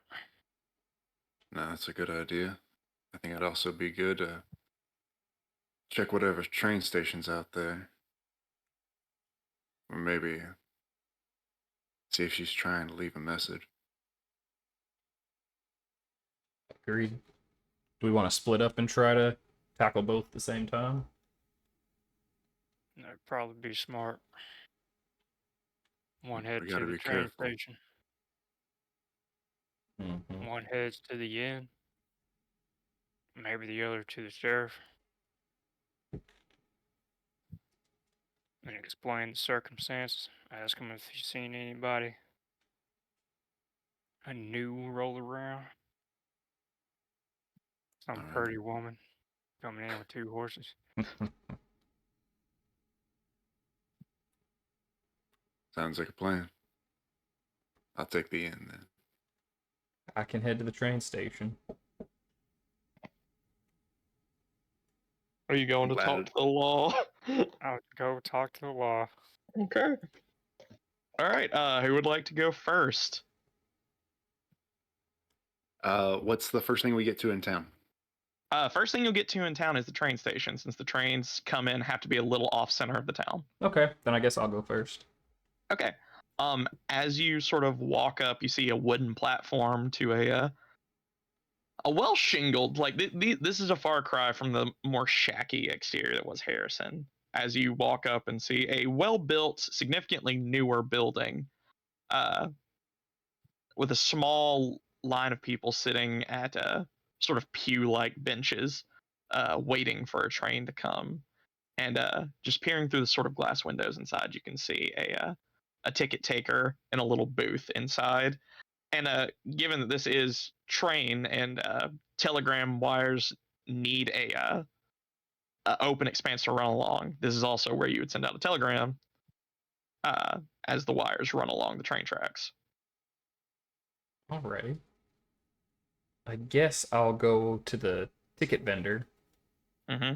Ask her. I'll walk up to this. Is it a male or female ticket tender? It is a lady. Okay. She seems to be the only person in there. Judging by as you walk up, you see within the booth that she's in tickets, punching apparatus, a small cash register, a few little documents, stuff like that. And then you also see a table next to it for telegrams. You get the impression that she does both the sort of clerical work here in making sure that everyone pays for tickets who gets on the train and whatnot, and also operates a telegram machine. Gotcha. Good day, madam. Well, hi there, young man. You see this sort of older woman with spectacles peer over. She's wearing a company uniform, blue with sort of gold etching on it. Well, gold is probably generous. This copper etching on it. As she peers over at you, where would you like to be going today? Ticket rates are above. How can I help? Actually, I was coming to ask if you have seen a lady with 2 horses come by lately, possibly to either get a train ticket or to send a telegram. And then I'll give the lady a description of Mary. All right. So, for starters, why don't you give me a persuasion check? Because she, as an employee of this place, is not directed nor at liberty to discuss, you know, the comings and goings of people who pay for tickets here. So, why don't you give me a persuasion step to start? Client privilege. That is a 5. Okay. She sorts of sits there for a minute. Well, I don't reckon I've seen anyone who fits that description with 2 horses, but I did see a young lady that sort of matches that description come in here earlier. She did send a telegraph, but that was yesterday, I suppose. Pretty early too. Early yesterday, but she didn't buy any train tickets.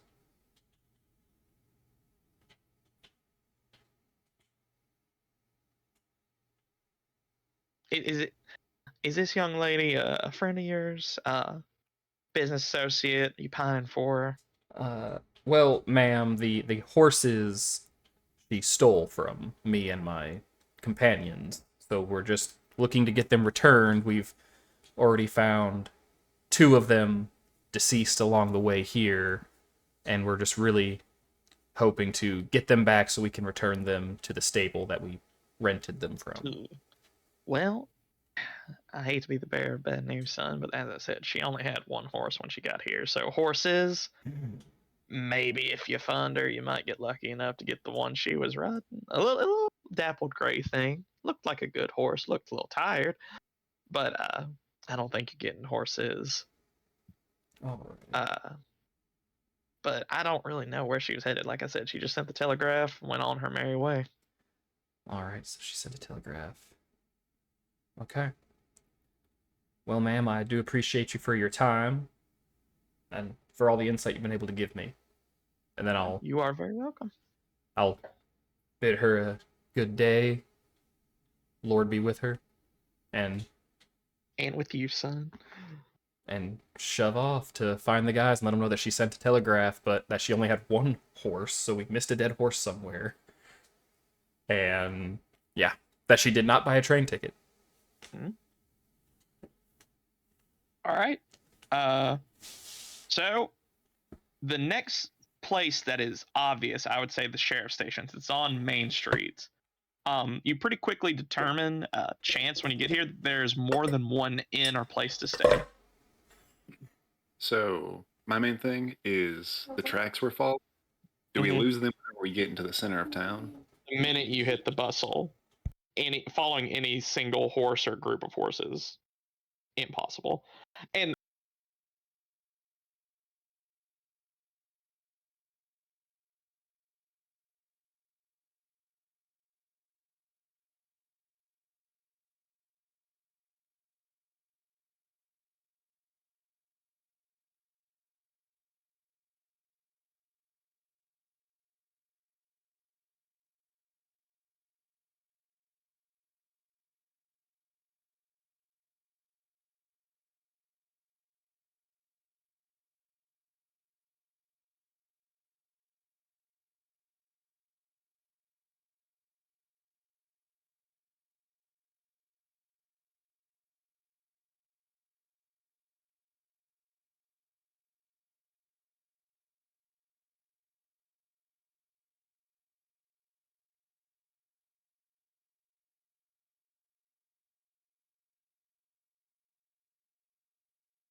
distracted sometimes.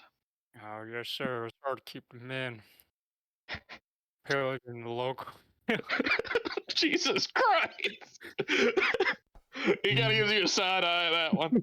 I don't the reckon there's local been any pillaging. in South America. Oh God. Had to keep Well, the boys in check. Oh no. well, not anything like that. The boys are boys. They're not. They anyway. I can check with them, see if they've seen anyone who matches the description. Coming from east ways. Do you have any idea when she might have got here? Oh, we were hot on her trail, I reckon. So Maybe probably day, yesterday 2 days. sometime. Yeah, probably. All That'd right. be a good call. I don't suppose you've had anyone talk to anyone down at the train station. Frankly, they're not at liberty to discuss anything, but Miss North, who runs it, is a bit of a gossip. One of my partners is over there doing that right now.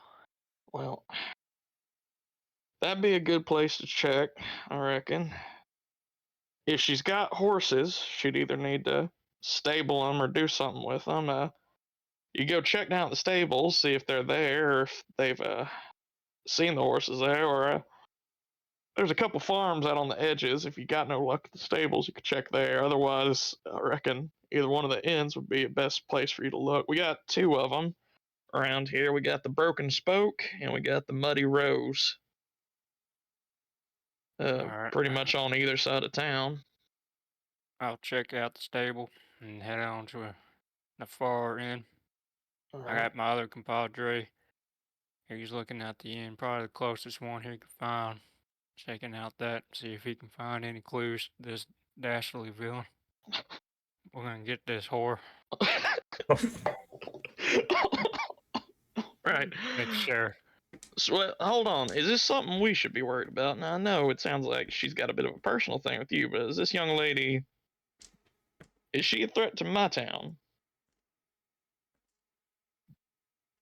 Haven't determined it yet, sir. All right.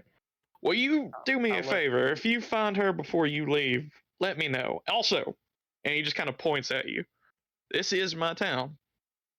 If you find someone that you have deemed guilty of a crime, that is my jurisdiction. You find her, you come to me. This is my town and I will handle it. And I understand this is your problem. These are horses that belong to someone that you've borrowed from. That's fine. Any property she's taken from you will be returned to you. But justice in this town belongs to myself and the county judge. Is that understood? Oh, you ain't gotta worry about me, Sheriff. I'm just an old soldier. Moseying around. Now leave.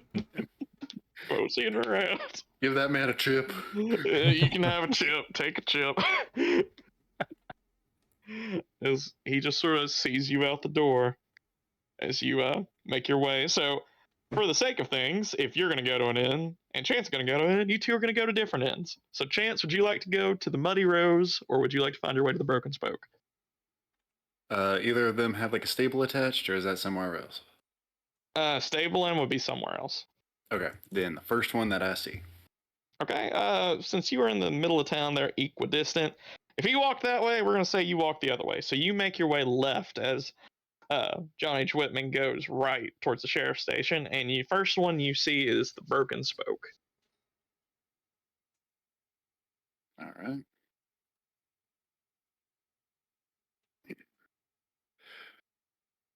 Walk in, survey it. Nice place. It seems to be more situated as a hotel than a tavern or a saloon or anything like that. There's sort of a desk outside with a sort of a loungy sort of lobby area where you see a couple. Looks like a couple sitting there enjoying themselves in the lounge, just having tea and talking, and then a pretty like wide balcony upstairs that is connected to a stairway leading down where you presume the rooms are, and you see a man in sort of a dusty peacoat type deal, sitting behind the desk, just reading a book at the moment. Walk up to the counter, run a hand through my beard, look at the man. Now, sir, can I have your attention? Yes, boy, you have earned it. And he sits up. How can I help you? Well, I don't know how rightfully to say this. I'm looking for someone who I think came into town, hopefully in the past couple of days. I'm not sure how long she would have stayed, but I just wanted to see if you've seen my sister Mary. She seems to have gotten into some trouble, and I'm trying to find her before it catches up. She was about Yates Hall. She had nice brown hair, was cut about to yay length. Came into town with 2 horses. Okay. Well, for starters, is there a deception? I don't know if there is, but you better be rolling it if I can find it. I'm sure there is. There's an There's not. intimidation. The persuasion, maybe? Yeah, just do persuasion. We're gonna put persuasion and deception in the same category. Sure. Give me a persuasion check. -2.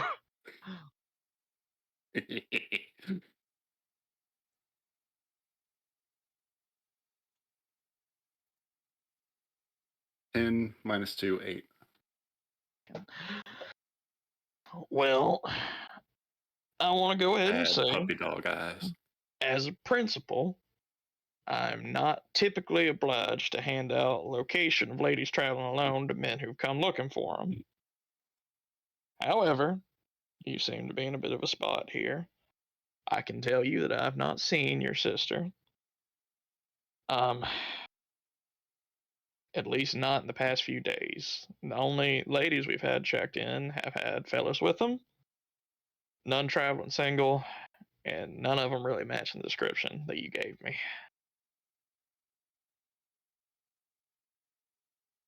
I suppose that's all I needed to hear then. I'll be on my way. All right, if I was you, the only other real inn to check out, well, not really an inn so much as a saloon with a few rooms to let, Muddy Rose down the road the opposite way. That'd be the only other place to stay unless she has somewhere else she was headed. Noted. I keep it in mind. I'm heading towards the stables. Okay. Austin, what are you doing? I would have went from the station to whichever place was closest that the other guy said they were going to go to. So I would have met up with whoever was closer to me. I think you're most likely to run into Ollie, since he'll be going back towards the stable, and John H. Whitman will be going a little further on Sounds good. towards the Muddy Rose. So you and Ollie meet up after you've done your 2 things, and Ollie's on his way to the stables. You gonna go with him? Yeah. Okay. So you 2 reconnect, share what information you have with each other, and start making your way towards stables. Stables are kind of situated outside of the city, sort of across from the train tracks. Like as you cross the tracks down the main road, headed towards the main like 4-way. On one side of the road is the train station. On the other is a fairly large corral with horses in it, and the stables connected.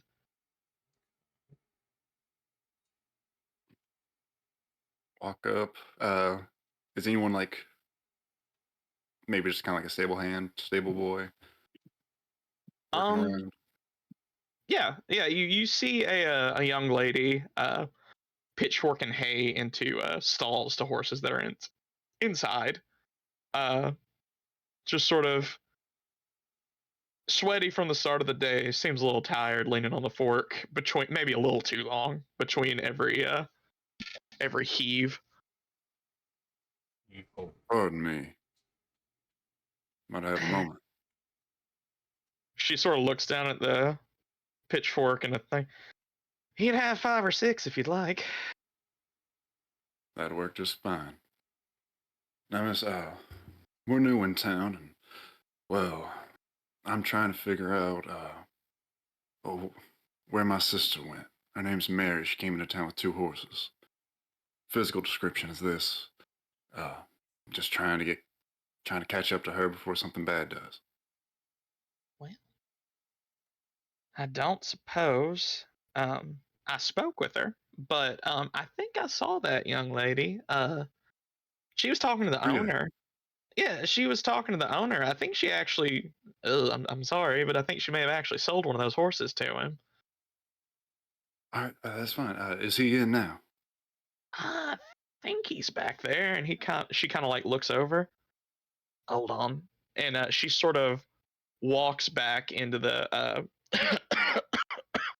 She walks back into the sort of inlaid part of the stables that's covered. That there may be an office or like any sort of tack room or anything like that. Um, and you hear some talking, and then an older, middle-aged man, fairly portly, a bald head, a big mutton choppy kind of mustache that leads into it. Um, Dark but graying and wearing a stable apron walks out. "Ugh. What is it you was looking for?" Looking for my sister Mary. Uh, I didn't catch her name, but she said that she spoke with her. She sold off one of our horses. Oh, well, he just kind of gives like a side look to her. I don't really believe it's proper for our business to be aired in such a way, but yeah, I bought a horse off of a young lady yesterday. Uh, I guess around 10 o'clock. 10 o'clock. All right. Well, what'd she say? Anything. I'm desperate to catch up with her. All she told me was that she was heading this way from out east, had a spare horse, and was willing to sell it. I didn't ask questions beyond that. Insight?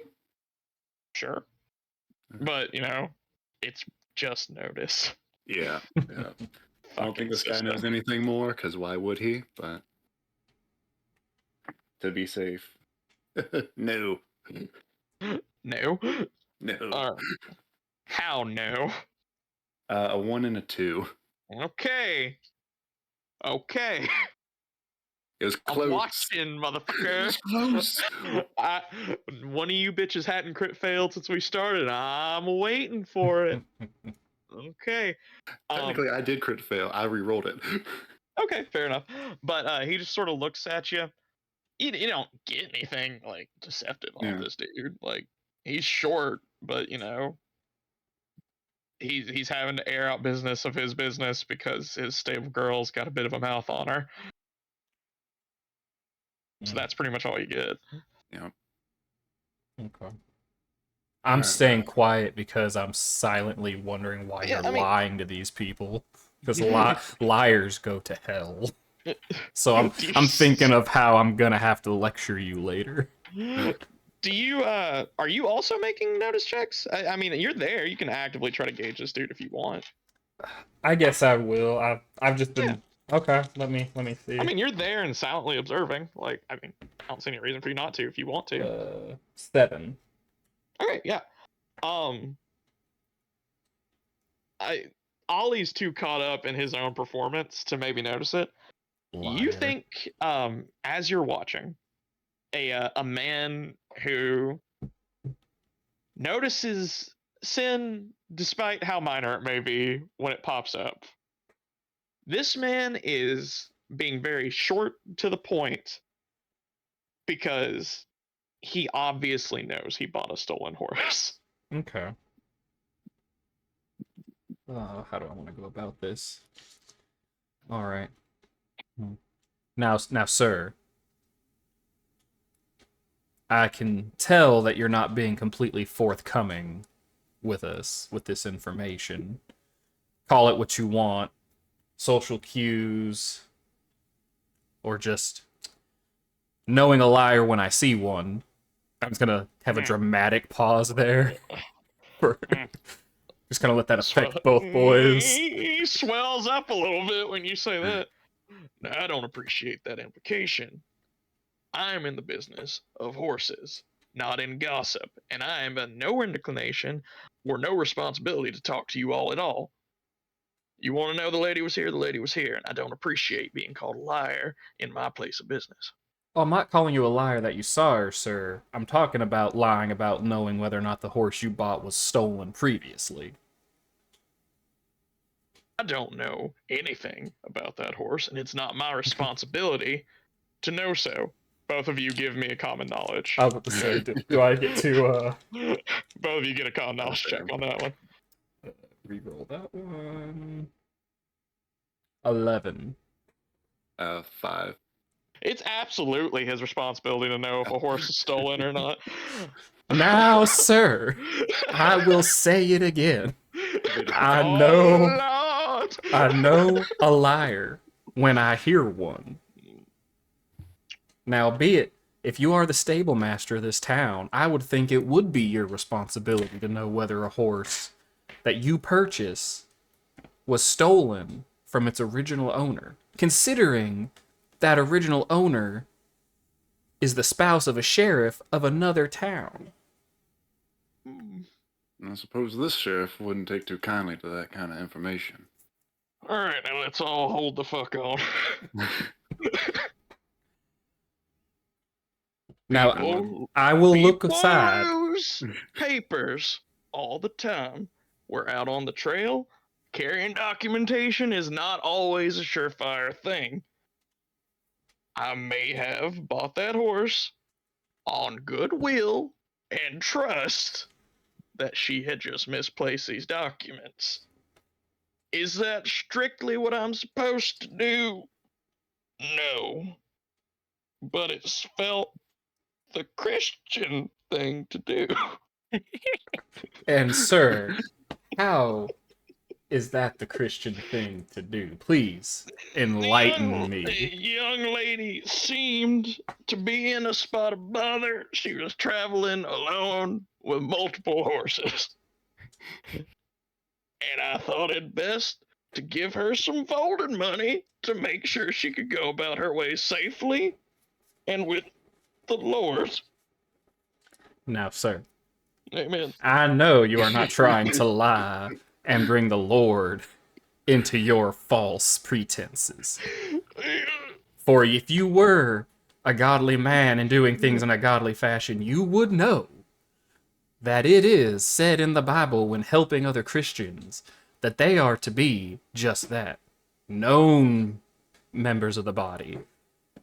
Now, that also means they have to be participants of all the law. And since this woman stole these horses, she was already sinning and breaking covenant law with the Lord. So for you to help her, nah, I'm not done now, son.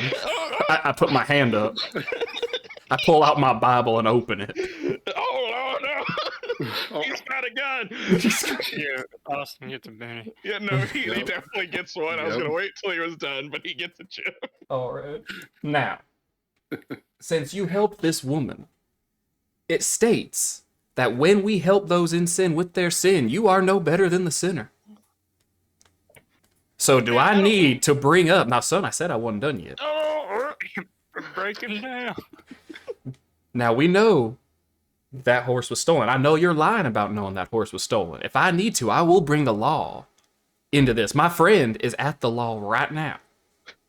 He's talking to the sheriff about this woman.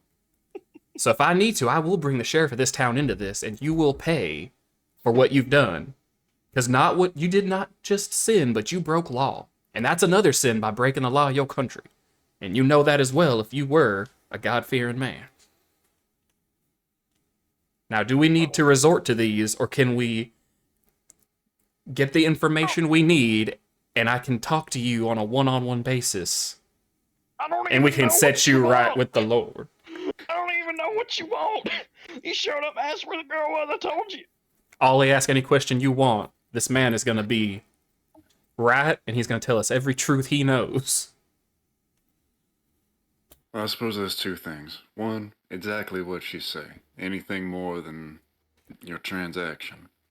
All she said was she had a horse that didn't have papers for an unfortunate incident where they were misplaced, and she needed to get rid of it and was willing to take a cut rate price for it, which I thought was damn good business at the time. So I gave her a cut rate price for it. Now watch your mouth when you talk around me, boy.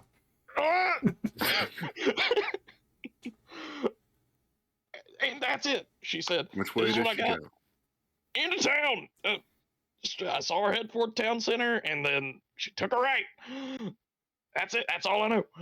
And do you still have the horse you bought from her? Where's the horse? Now, son, did you sell that horse knowing it Stand up didn't have straight. papers? Get belly to belly. Where's the horse?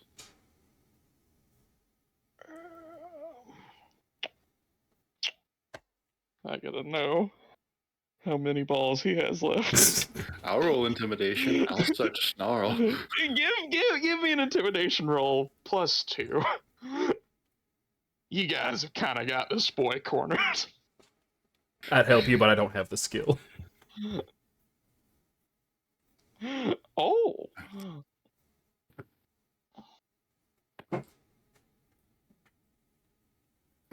All right, that is going to be 12.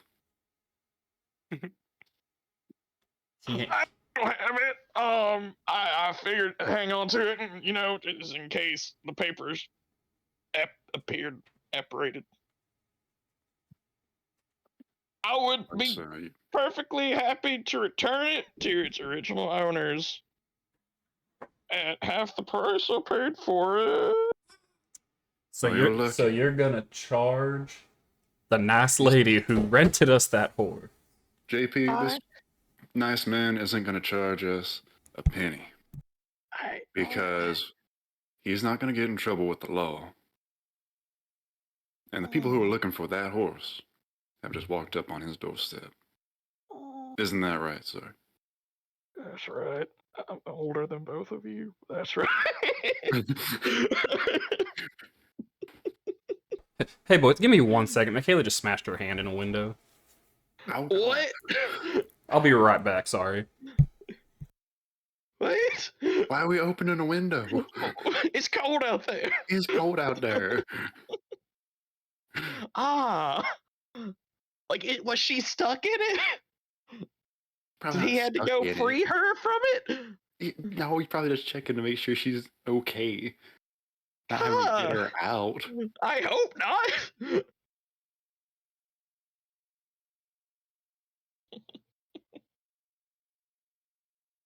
Mr. O'Malley is not having a good morning.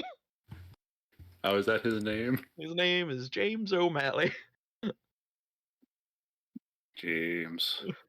Oh, Mally.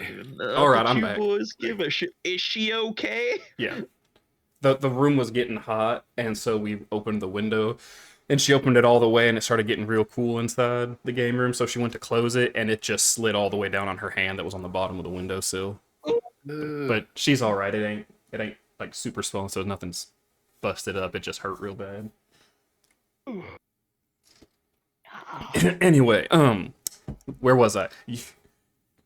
You're gonna charge the nice lady who rented us those horses. No, you know what? That was, I was thinking about, you can take it. You can have the horse if you would like. Thank you. Now that's the right thing to do, son. I'm older than you. Yes. Yes, probably.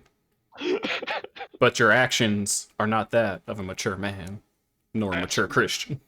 That's harsh, but okay. He turns to the girl. Annabelle, go get the fucking horse. Language, son.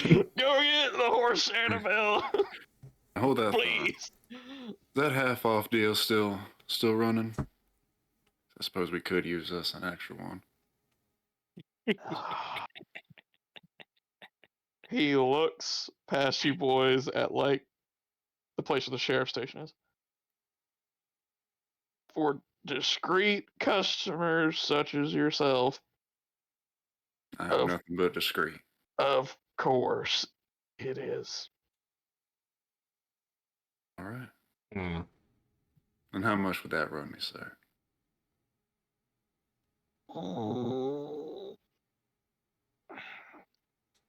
$30 for a horse. I reckon that'll work. Common knowledge rolls for both of you. 14. Goddamn. Okay. If 10. these horses, it sounds like he's offering you 50% off his horses. If he's charging you $30 for them, these may not be premium horses. The horse you guys got from the stable in Harrison, maybe. This guy's horses, maybe not. I can't use my little faith to hustle a man, so I'm going to stay quiet.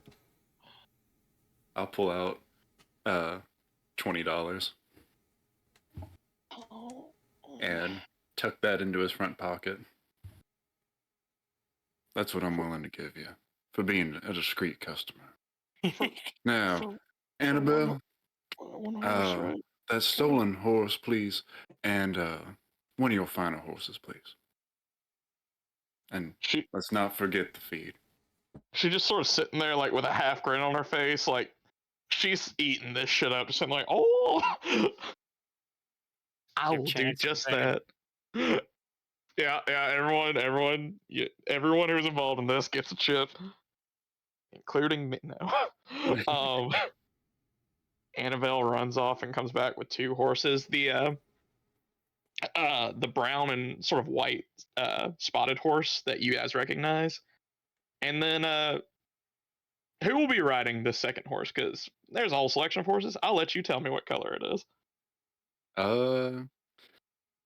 I want a nice evens odds. I'll take a white horse. A solid white horse. Shadowfax. Oh yeah. Yeah. A solid white horse comes tromping out. Now I need some additional rolls from you, Chance.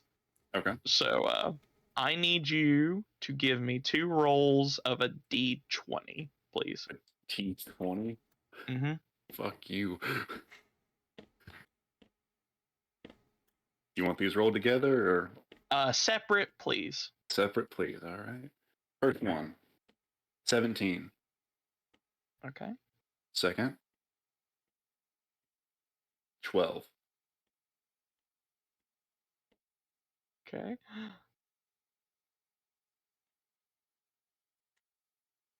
Okay. All right. I want you to add to this horse that is yours the hindrances of it is clumsy Oh no. and it is hard of hearing. Told her get me a good horse. You get the impression, as I said, that these may be cheap horses here, and as the rules state for El Cheapo horses, they each Okay. get 2 hindrances. Clumsy and what was the second one? Hard of Deaf. hearing. Hard of hearing. Yes. So Alright. mechanically, clumsy, if it has to make an athletics or stealth roll, -2. Okay. And hard of hearing, it has a -4 to notice sounds. Okay. So that's your new solid white hero steed. Mhm. Ha!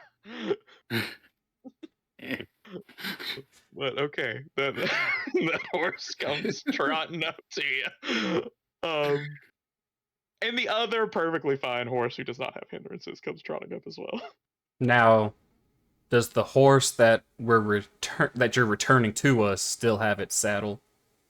Yeah, of course it is. I think and you see that she has already is putting saddles on it, and it seems to be of the same make as Okay. the old one. Cool.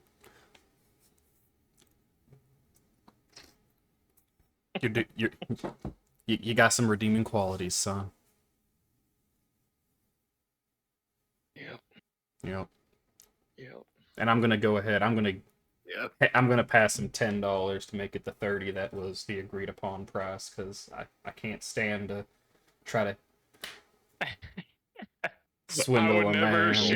I would never swindle a man I just shook down. That would be wrong. I morally shook down. I didn't physically. It was his fault for bringing up the Lord in such a bad manner. Oh, he's thank you. Now Is go to there church on anything Sunday, son.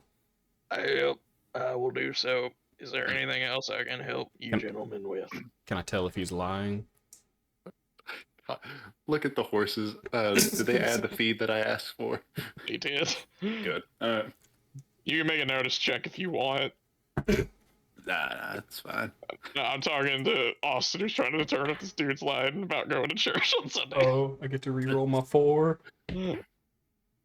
Yes. Ooh, it's another 4. Yeah, here he goes. It's a 9. He does not attend church on Sundays.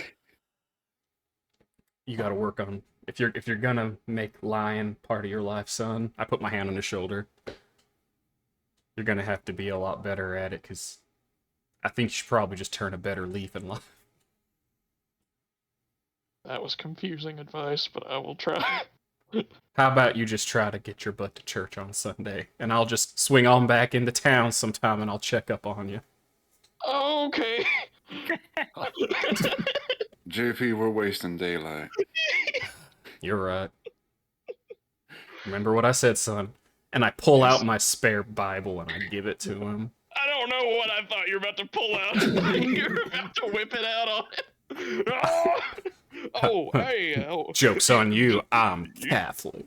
You just pull from the hip, pull out the Bible, he jumps. Oh, thank you so much. That's the mightiest weapon on this earth. Use it wisely. I will. Let's go, Mr. Oliver.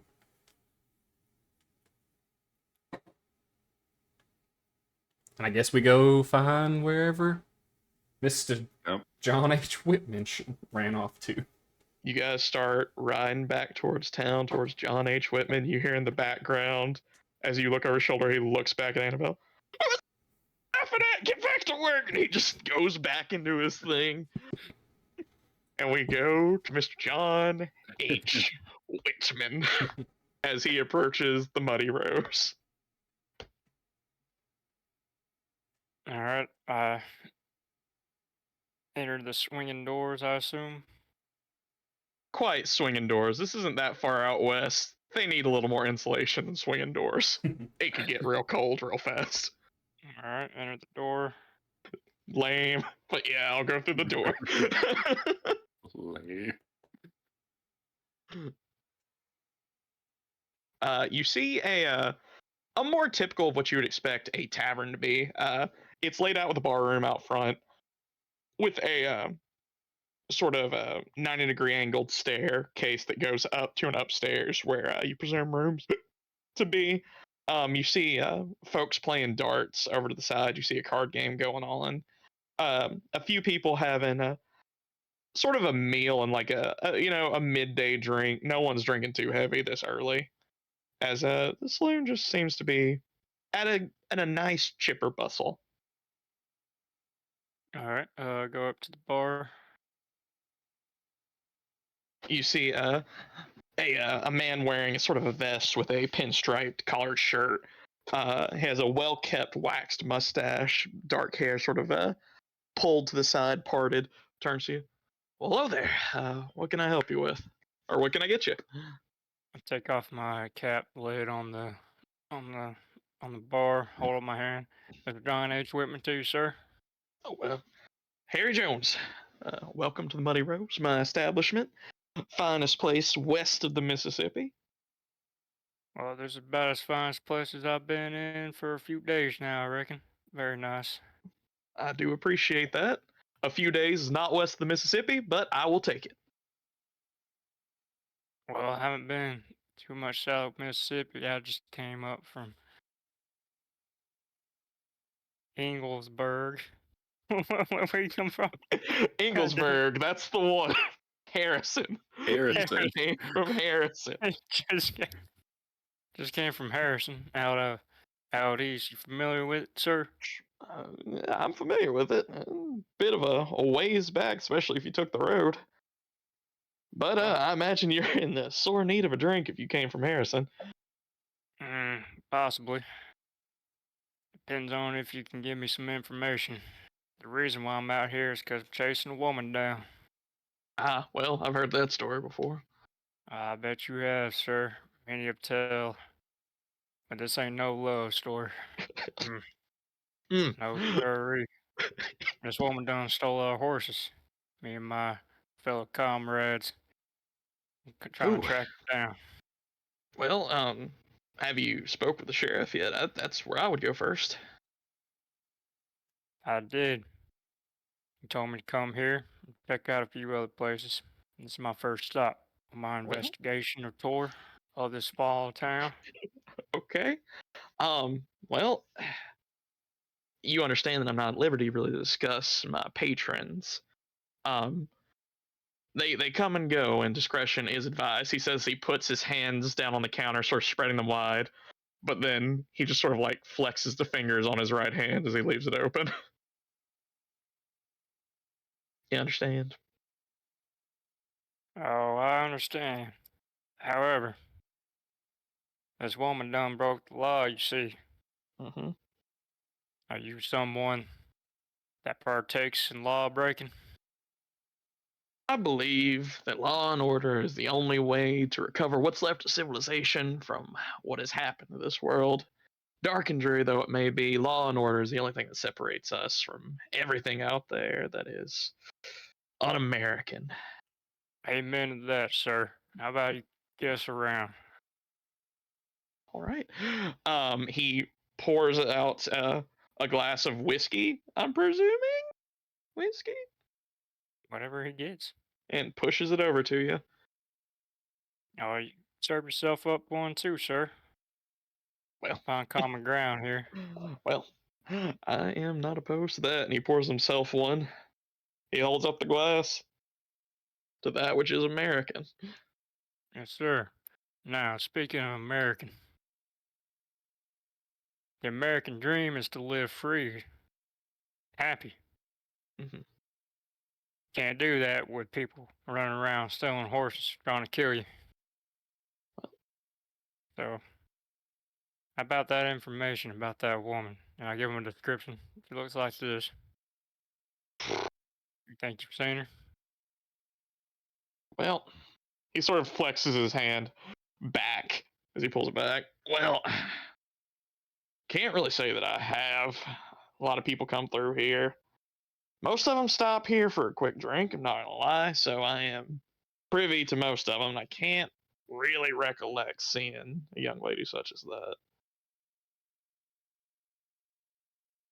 Mm, do I feel like he's lying to protect his patrons' identities and whatnot? Give me a notice roll.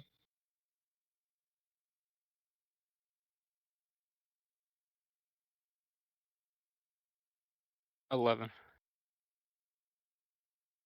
Um, yeah, he's lying to you. You sit there and you see this sort of smile from under his bushy sort of mustache, and you see just the slightest twitch in his left eye as he just tells you, "Nope, I haven't seen her." Well, how about you pour another drink for us? Certainly, I guess, as long as you're buying, that is. I don't go drinking my own stuff. Oh, yeah, of course. He just sort of looks at the counter, looks back to you, looks at the counter, looks back to you. I throw. How much are drinks on the. Is there like a menu? About 10 cents for a glass of whiskey. I throw a gold down. A gold. Yep. Like a dollar. Yep. You put fat stack on the counter. Well, if this is what you're paying with, I suppose we can keep having this game for a little while, a question and answer, and I am obliged to play, my friend. And he Well, pours sir, one or I two. ain't here for no game. Serious business. And the law, well, I figure they're on my side now as the sheriff pouring me to this establishment. Well, all right. He takes a drink.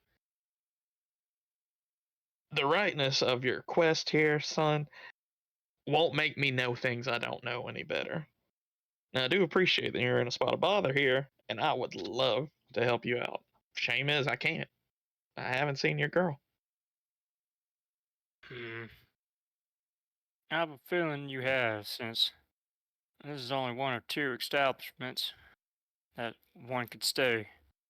Since we ride out for a few days out here, she would have had to stop to rest. Or is still here, that is. He just sort of knocks back the rest of the drink. As I said, I haven't seen her, and if she was here, which she could have been, maybe I missed her.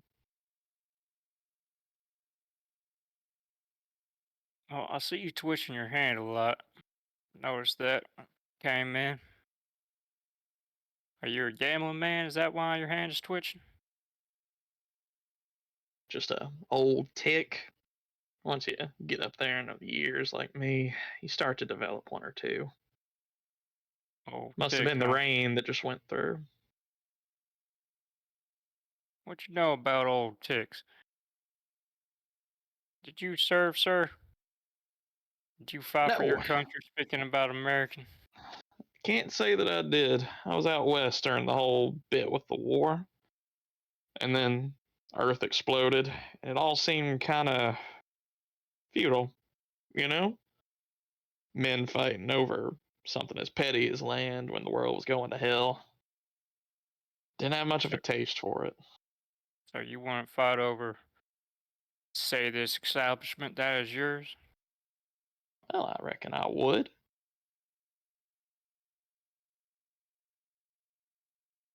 Well, I'm fighting for the things that I think are correct. Honor. Of Gotta return those horses. course. But to do that, I need information. I'm gonna be left dry. Well, if you ever feel too dry, you can always visit us and we'll find a way to wet your whistle. And he scoots you another glass. Well, it would be obliged to come down here more often if I had a reason to know that there's good folk around here. Figure there's good folk all over this place. I mean, look at all these folk here having fun, enjoying the day. Not some sort of muddy floored saloon you'd find everywhere else. There's good folk here enjoying their morning, not filled with drunks and vagabonds. A nice place. So you are in good company. That's true, but I heard the owner, he's a kind of a scumbag who lies. I light a cigarette at this point. Well, and he just sort of sits back a little bit. That seems to be a hell of an accusation. But even were that true, this fictitious owner and myself, they probably would share love for the American, as you said. And there's one American facet that I love truly. And since it's all about law and order, I think you'll like it too. And that is, I reserve the right to refuse service, and he pulls the drinks away, to anyone. Have a good day. And he I goes take back to talking to others. I take my dollar back. Oh. As you reach across the table for the dollar, he just kind of puts his hand on your hand. No, sir. You've already paid for your drinks, and you'll be leaving that here. Hmm. I don't think so. I'm gonna take this dollar back. Sir, I feel as if we have had a delightful conversation over drinks that you have bought and paid for. However, if you're talking about law, if you try to leave here without paying for them or taking your payment back, I'm afraid you will have to experience that particular one more intimately. Oh, don't worry about that. Throw him 20 cents, 40 cents, 40 cents. There's your what I paid for. Thought you would give me change is all. And take the dollar back. You have a nice day, and if you ever find the need to have it good, conversation or a fine drink, you can find your way back to the Muddy Rose. Oh, I'll be seeing you shortly. Walk out. All right. You guys meet back up. As you all start making your way towards the Muddy Rose, you see John H. Whitman, Mr. John H. Whitman, leaving. And you guys make eye contact and meet back up sort of on the side of the street in front of a mercantile shop. John H. Whitman, you notice that they have two horses, one that you are familiar with and one that you are not. Oh, dadgum, you done find her? Managed to get one. Yeah. I'll let him know that of the two that were left, one was sold and she left with the other one. Well, she might have not have left. They said she came down the center of town and took a right. Mm-hmm. Kind of looked that direction. Where is that exactly?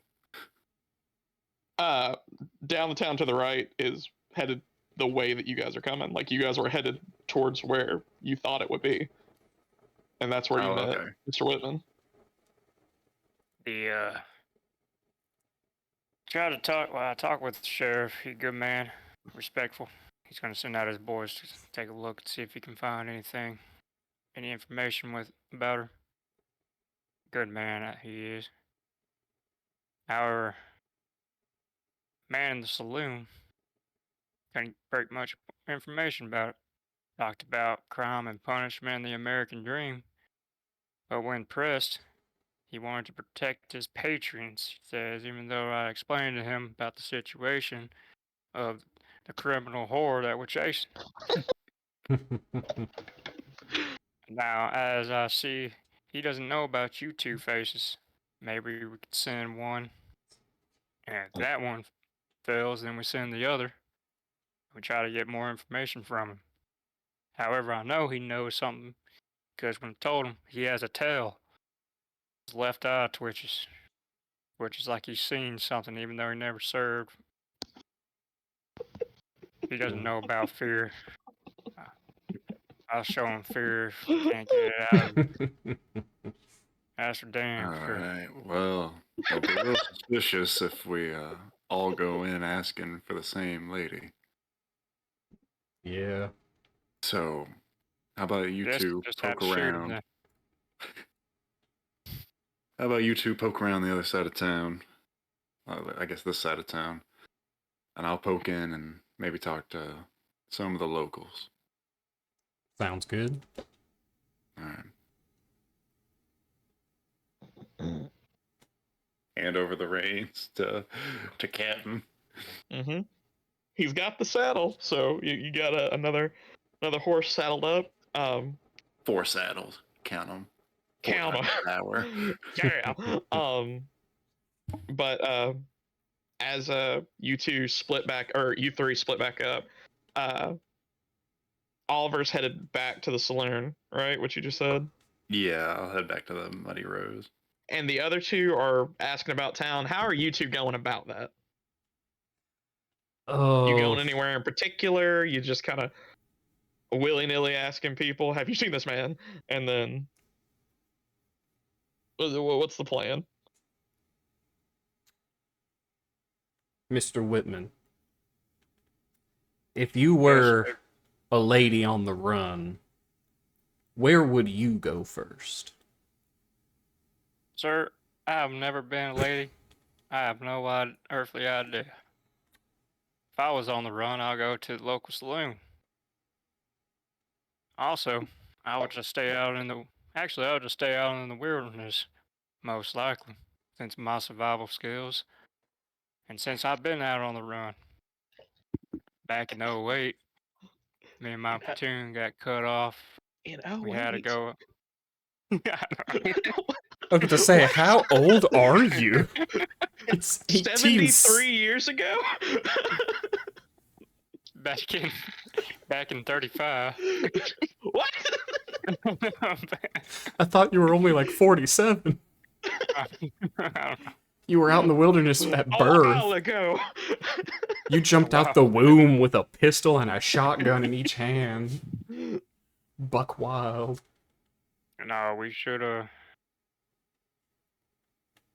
we could report that Saddleman to the sheriff. Sheriff's a good man he is. Mm. Depends You on know, how you feel about that. well, since Mr. Fairchild ended up kind of swindling him out of the horse, it might not look too good on us to get the sheriff involved anymore. All right, I reckon. But I guess we could just walk in the general direction of the other side of town, and if we see a building that looks like could, Check out those farms on the outside. that's a great idea. Let's go check out the farms. If she needed to hide out, that'd be an easier place to do it. See if we see any horses about. All right, that's where we're Alright. going Good then. description. Okay. You two are going out to look at local farms, kind of seeing if you can find the other horse or anything like that. Yep. Yeah. Okay. Why don't you guys give me a motherfucking notice check? Mm-hmm. I should have beefed this skill up before we ever play. Y'all are looking for a single horse or a sign in the surrounding area, which is the majority of the area. I'm gonna say -2 to this roll. Oh, then I got a 3. Cool. Got a 1. You both have chips. I'll remind you of that if you'd ever like to re-roll something. And I'll plenty of them. I'll use Oh my yeah, I'll use the I do Benny that. that was given to me to re-roll. Well, that is a 4 with Heck, I got a 1 is that the one with minuses, or is that like a crit fail one? with minuses. Okay. Um, you guys go around looking for this particular horse. You guys know the last one that you would have, the speckled gray horse. You go in a very wide circle around town, just kind of eyeing each farm as you go, looking for any horses that match the description, and you can't really find any as you go about. Um, not at the farms, at least. And if you want to talk to some of the farmers, you can. But as you do, you kind of get the same idea that most of them aren't in the business of buying horses from strangers. Alrighty. Well, if she's still in town, she's in town, hiding out somewhere, or she left. But yeah, you guys do that, and we'll go back to Oliver as he steps into the Muddy Rose. You see the same thing Mr. John H. Whitman saw. Uh, and you see the same man, Harry Jones, minding bar. He maybe looks a little less chipper than he did. Well, you wouldn't know that than he did a minute ago after some dude came in here and said some things to him. Shame. Yeah. Shame about that.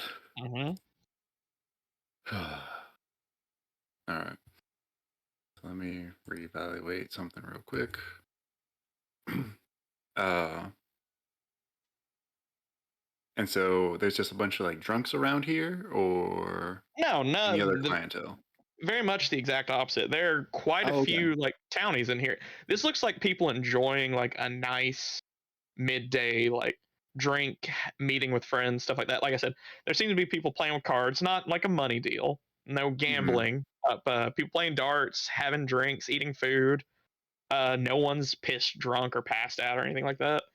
Seems respectable. Okay. All right. Nice. Sorry. uh, then, if people are playing cards and the innkeep's already pissed off, then I'll walk over to the card table. Is there an open seat? Just give me a raw spirit check. I'm the most Give me, spiritus motherfucker you ain't never seen. there's not a charisma in this game. They made a big point in the beginning. It's like, we made charisma not a thing. We rolled it into spirit. And I said, well, that's stupid. So give me a spirit roll.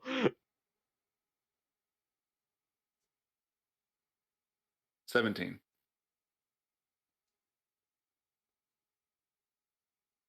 Cool. Cool. Yeah. They all smiles. You see two ladies and a man look up at you. Oh well, of course. And the dude who's sitting across from him in the chair uses his foot to push it out for you.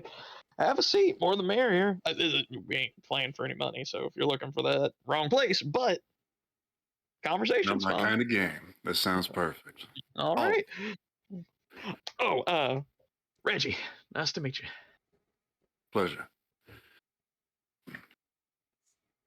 Now, Yeah. I'll play a first hand, and then after that, I'll start getting into asking around. Just waiting while they're dealing cards. Mhm. Well, you all seem like lovely folk, and I just got a quick question for you. I'm new in town, and well, I'm looking for someone. Uh, Trying to help them out before trouble catches up, and whatnot. And last thing I know, they came here about a day or so ago. Oh, well, I don't know rightly. What they? Who are they? One of the Friend of ladies mine, talking. a friend of mine. Her name's Mary. Uh, Physical description. Uh, Carries a satchel, has a camera in it. She'd have a pistol on her. The other lady. Yeah, I think I did see her the other day. I think she was in here, as a matter of fact. Yesterday. Uh, Pretty early in the morning. I don't frequent this place early, typically, but I was coming by to get a little vintage I was giving someone as a gift. You understand? And she was in here. Looked like she was eating. She looked pretty trail worn. It, I don't really know what she was up to, but pretty girl like that, moving around like that, up to no good, most likely. I'm sorry, that is rude of me. You are Well, looking for no, this. I'm afraid of such things. That's what I'm here to find out. Well, I saw her. She was eating here yesterday morning. Um, I don't know much more after that. I haven't seen her today. Was she sitting with anyone? No, just at the bar, best I could tell. Oh, all right. Well, I suppose I know who I need to go talk to. I hope we helped. You certainly did. No, if anything, thank you for the game. I appreciate it. Mhm. Anytime. Push in my chair. Damn Yeah. it. All right. Let's play ball. Time to play ball. Time to play ball. Okay. Sit down. Sir? Yes. How can I help you? Looking for a little bit of information, actually. Uh, His eyes darken when you say you're looking for information. This is the second man to ask me for yeah, information in the past 30 minutes. yeah. I don't mean to bring any ill will or anything. Looking for a girl named Mary. Think she's in some trouble, just trying to find out. And Look, I know there's this whole Western folktale about the chatty saloon keep bartender who likes to deal in information, who always knows the right person at the right put time. $5 on the table. Woo! I'm in a Uh, mighty fine rush, sir. he just So I kind don't of, have time for that kind of talk. all right, well, and he just kind of slides it over. Let's say that I did see someone like that pop through not too long ago. Hypothetically, because that would be Hypothetically, my. they could have eaten at that table, even. Point to whatever the lady said. She pointed to pretty much where you're sitting right Oh, now. okay. Hypothetically, says she ate at this exact spot. It would be possible. And I would tell you that maybe, she left later that day. She came in, had a meal, took a sleep, got on her horse, and rode out of here. She wouldn't have happened to said anything while she was eating. She seemed what you would call completely exhausted. All right. Don't suppose you caught which way out of town she was heading? He kind of looks towards the door at the windows. All my windows point towards the main four-way. Where she went from there, I have no idea. If she went left, she still could have went right. If she went right, she still could have went left. She headed towards the intersection. That's all I know.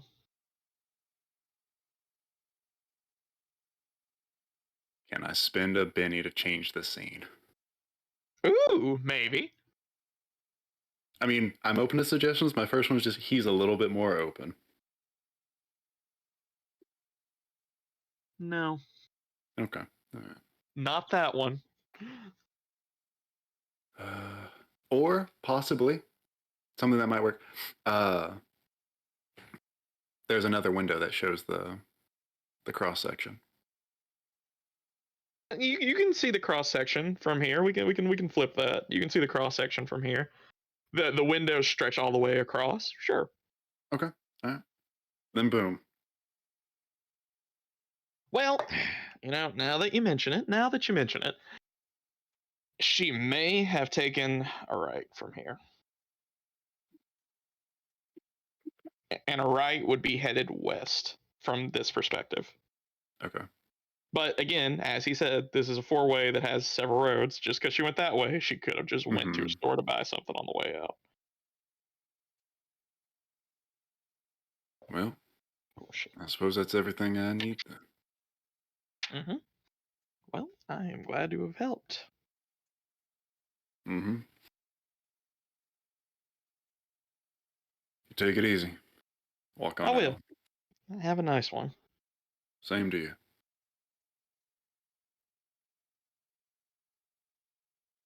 The Catch boy up shop? with the boys.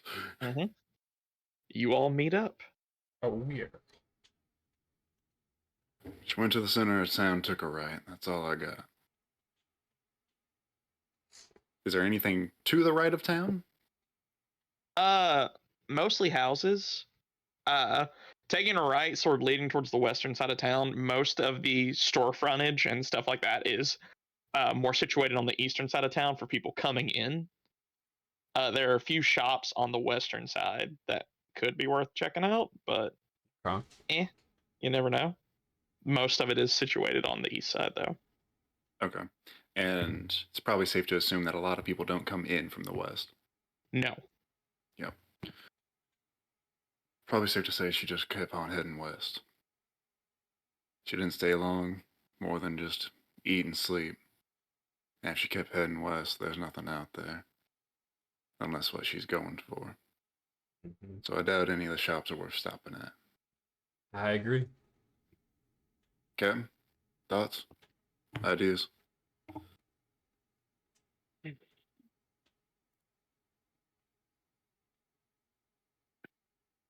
All right. So who's riding with who? As I hop on the white horse. I guess I'll ride with JP. Sounds like a plan. There's something wrong with that horse. a little funny. That's probably fine. As a horse. Yeah, Mr. Whitman, you kind of notice, as a man who's ridden many horses in his day, that horse kind of just, when he got on it, it kind of looked like he was shocked that something had got on it. Like, spooked, as if he was unaware that it was happening until it did. But he jitters a little bit. They get ready, and you guys are riding out? Yup. I suppose so. Okay. I will say it's about 2 o'clock, so you got maybe 6 hours of riding. You could get in headed west if you wanted to, before it would get dark on you. Yeah, let's try that. To simplify this, sound good to just go ahead and ride 6 hours? Yep. Yeah. Okay. You guys ride 6 hours out. Clip clopping your way down the old trail.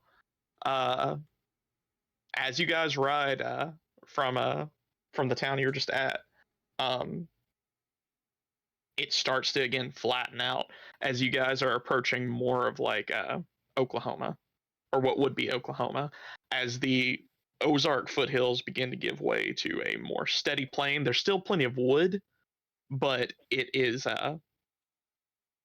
the giant hills that you had been traversing as you were on the western edge of the Ozarks are starting to fade away as you guys ride along. And at the 6 hour mark, you look for camp, I presume.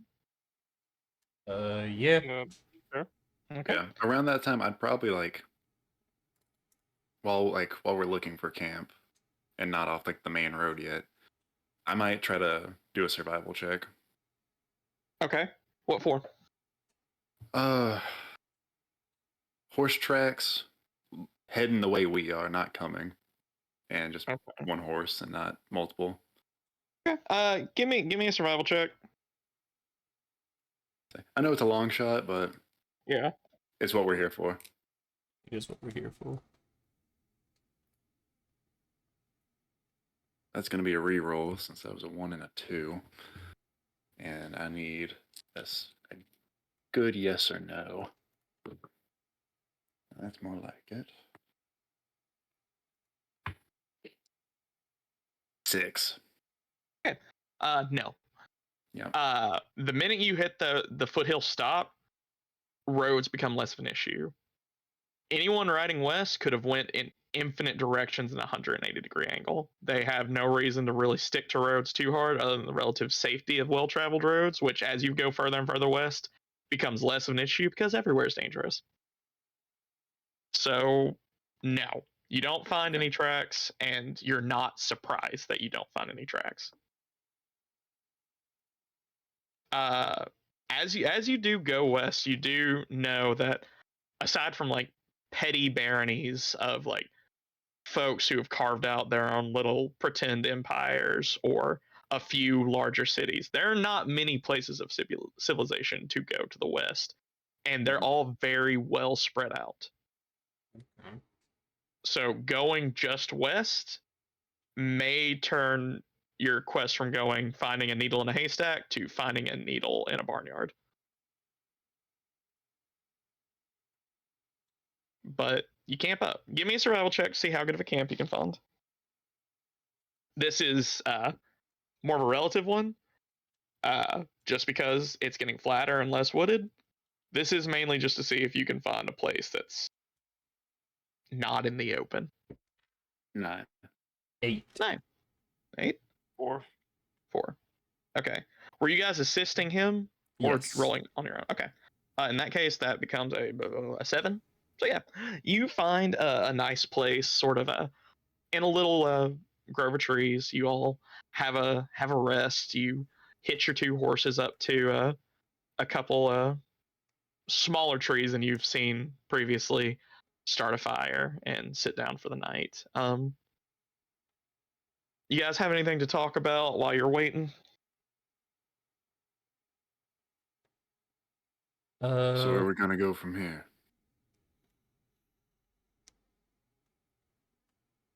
That's an excellent question. Figure we're about to lose the trail. Seems that way.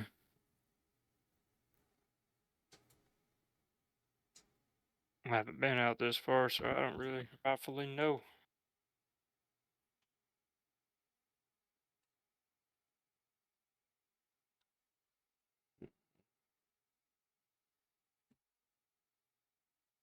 Well, we can sleep on it. Yeah, that might be the If we best get any idea. ideas in the morning, we can go over them.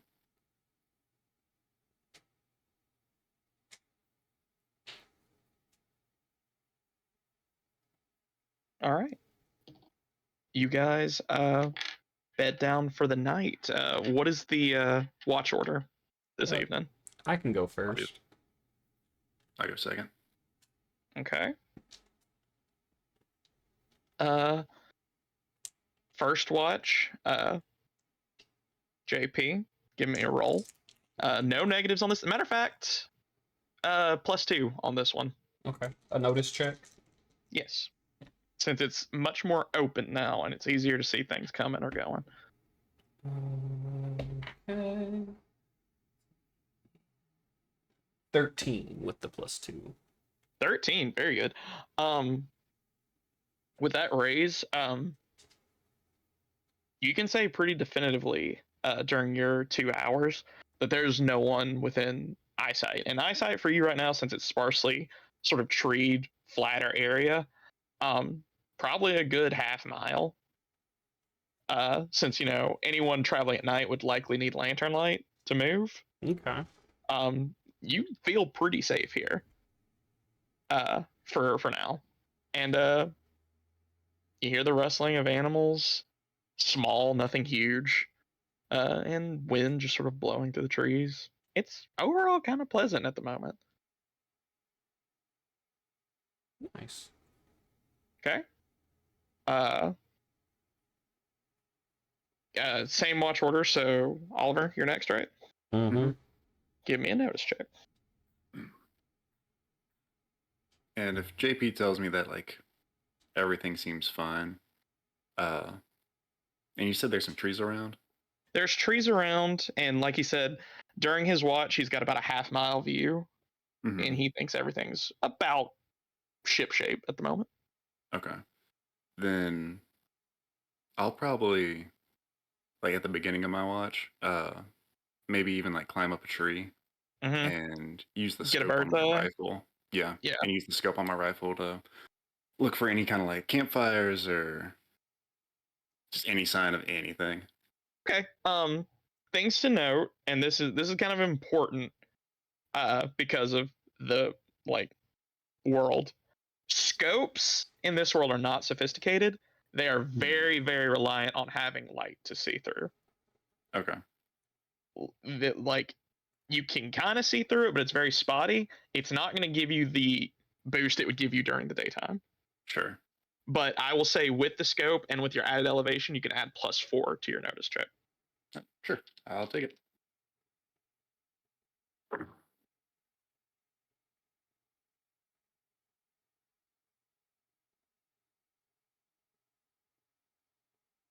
So for rerolls, do you take the new roll? Or do You you take the take higher? you take the higher. Then I'll go ahead and reroll. Mm. We need something.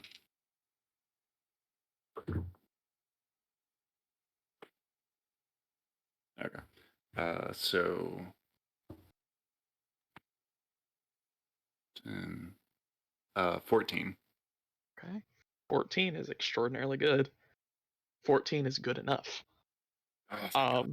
Fuck. As you're sitting in your tree, just using your scope, just like kind of barely like looking through it, just doing your best to like make light out of it. You see in the distance, maybe 500 yards away, 2 saddled horses that are kind of in a brush tied to trees. They are east of you.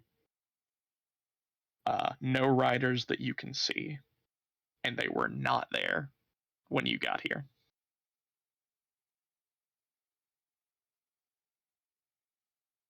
All right. And No campfire? no campfire. And I'll say with that 14, like you can say definitively they weren't here when you started your watch.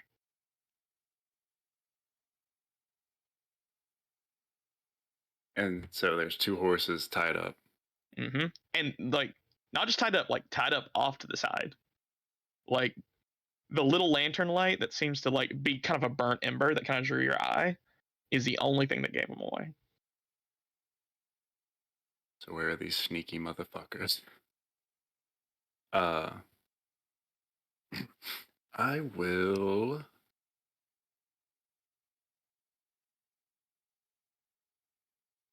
Yeah, that's fine.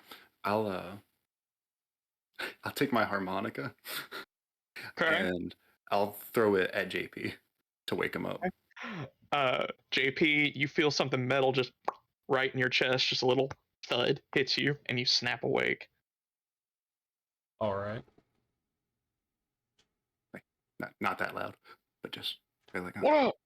What? kind of point to Captain. Get him. All right. I guess, understanding the situation as best I can, I'm going to kind of like just roll over as if I'm still asleep and nudge Captain awake. Nice. Captain, you feel the little knock on the side as you kind of wake up. Hey. Shh. What Danger. in tarnation is going on? I get my daggers, my golden daggers in my hand. What the tarnation going? Hell out of me. I was thinking I was in the Junkers Cambodia. Goddamn. What you doing? Cambodia. Cambodia. That's in Asia, Captain. And I'll do another sweep to try and find these sneaky fuckers. What is I'll going let on? your notice check carry over as you're sort of scanning around. About 80 feet from camp, you see two figures that have fanned out.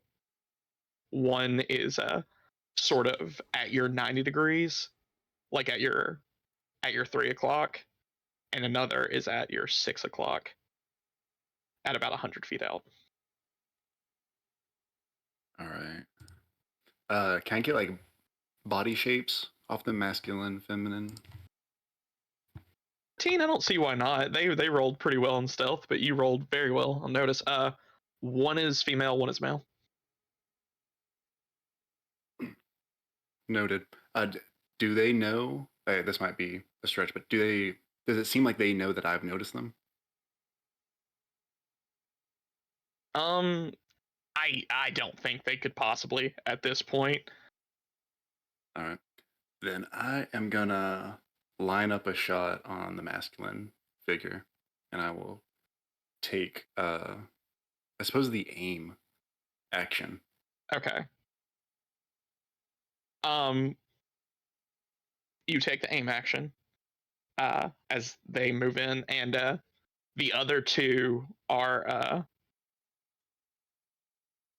bickering, I presume. Yeah. Um, you keep eyes on them as they start getting closer and closer. They're about 80 feet now, and as you're lining up the shot, you do see the man take a rifle off of his shoulder. Called shot head. Shoot. Okay. We're gonna kick off. We're gonna resolve this first and foremost, and then after that, we will go into initiative order. So give me a shooting roll. I believe with aim you add I don't remember what you add to aim. Hold Is it a on. +4? I don't remember. I have my DM screen. Give me a sec. Oh, thank you. I'm trying to Plus, find you the. get +2 to the attack roll, Okay. and I think your scope actually gives you a benefit as well, doesn't it? Shit. I hope I have that written down. Fuck. -2 additional points for penalties when aiming. Okay, so that's range. Like the scope gives you a higher shot range. It doesn't actually give you Okay. any benefits to aim. Okay, and at 100 feet, I think your rifle is within range. Yes. So if you remember that any value on your range, multiply by 5, because that's inches. Gotcha. Okay. Gotcha. Because guns can shoot real far. So yeah, I presume it's in range. So yeah, take your shot and add 2 to it. It's a shooting check, so shooting +2. The threshold to hit all shots when you're shooting is 4, so you have to roll above a 4.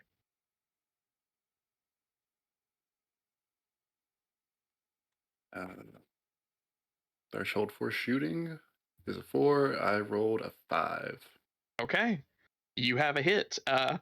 Well, remember, is that counting your called shot head, which is a -4 penalty? Ooh, that is not. Then I guess I will re-roll that. Because You call a shot, it's Yep. hard. Yeah. But I wasn't thinking. Mhm.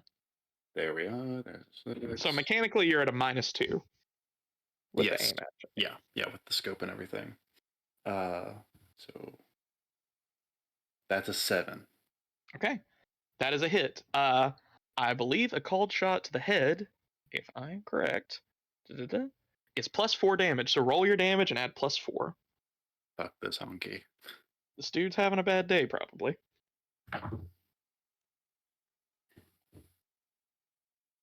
right. And we do re-roll the damage, right? Yes, damage does stack. Okay. It So does explode. do we roll both dice or just one? If they both critted, then you roll both. But you no, it's not a best of both. Like you roll both. So roll both and add them all together if they critted. All right. So sorry. Let me get this right. So I rolled a 8 and a 3. So do Okay. I just roll the 8 again? You just roll the 8 again. Okay, that's what I thought. I just wanted to make sure. Yes. All right. So.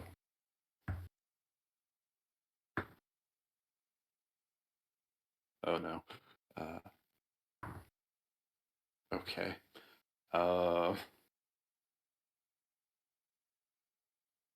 30 plus 4 for the headshot, 34 damage. Why do we even try? Let's see here. I don't think there's any way he can possibly survive this, but I have to go check. Why'd you kill the man? Oh no, He was gonna kill you. You He's killed the fucking poor dead. stable man. God, where's the fucking wounds thing? Oh, I have it on my DM screen. That's stupid. Okay. So let's see. His threshold, his toughness. Let's look at it. Let's all be real clear on what his toughness was. Okay. That. Okay. So that threshold means you were that many points. Yeah, no, he's dead as holy fuck. How do you want to kill this dude? I mean, I guess like I don't know if they like signal to each other or something, but like the moment he like reaches to take his rifle off his back, there's just a bullet through his eye, and an explosion at the back of his head. Yeah. I am going to take him off, and it is time for combat or for initiative rolls. All right. Who would like to draw first? You know, actually, I will draw first. And what will you give me the order? Draw on however you wish. I'll draw. Austin, me, lad. Okay. Austin, you get a 10, the 10 of spades. Chance, you get the queen of clubs. And Daniel, you get the 3 of diamonds. So He's y'all's order will be Chance, Austin, Daniel. Okay. And then my guy will go in the middle there. Or my gal will go in the middle there. your guy's in the grave. Chance, it is your turn. So what's the reaction? Like take the shot, turn. Does she notice? I mean, yeah, she'd notice. Give me a notice. No, give me. I don't know the best way to like. This would be an insight roll, and it's very situational as to why it's an insight roll. I have battle skill. Okay. Anything? Sure. You can roll. You can roll different. that. I know we're Yeah, trying no, to use yeah, more I than like 2 that. skills. I like that. Yeah, no, do that. Okay.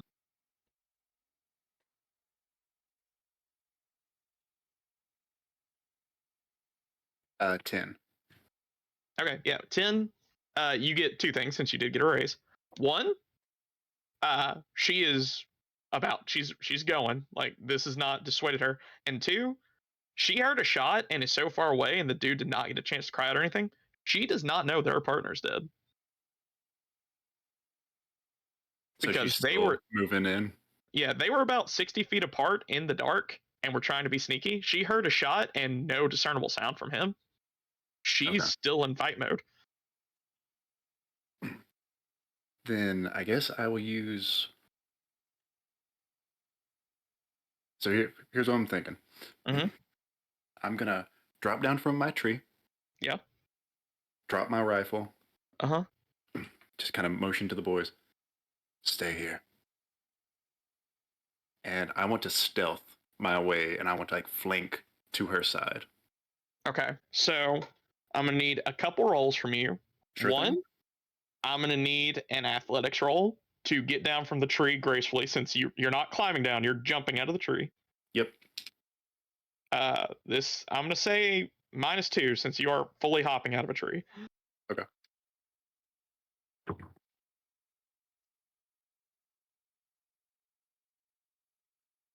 Eight. Yeah. With an 8, you land gracefully, and you don't give away your position of jumping out. That's what your raise is gonna be. Is she does not know someone just leapt out of a tree. You land, and now I need a stealth roll. Now you are stealthing towards her, she's also sneaking.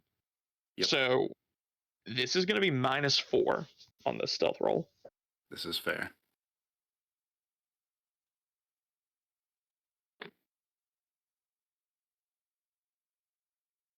I'm gonna use my last chip. And she is gonna roll notice against whatever you roll as Fair. well. Let's see. Where is mine? 11. 11. Okay, she's got that. Ooh. I'm gonna use one of my chips to reroll You that second one. bitch. She has a chance. God damn it! I'm gonna give it to her. Crit fail. Crit fail. Crit fail. No. Oh my God, no.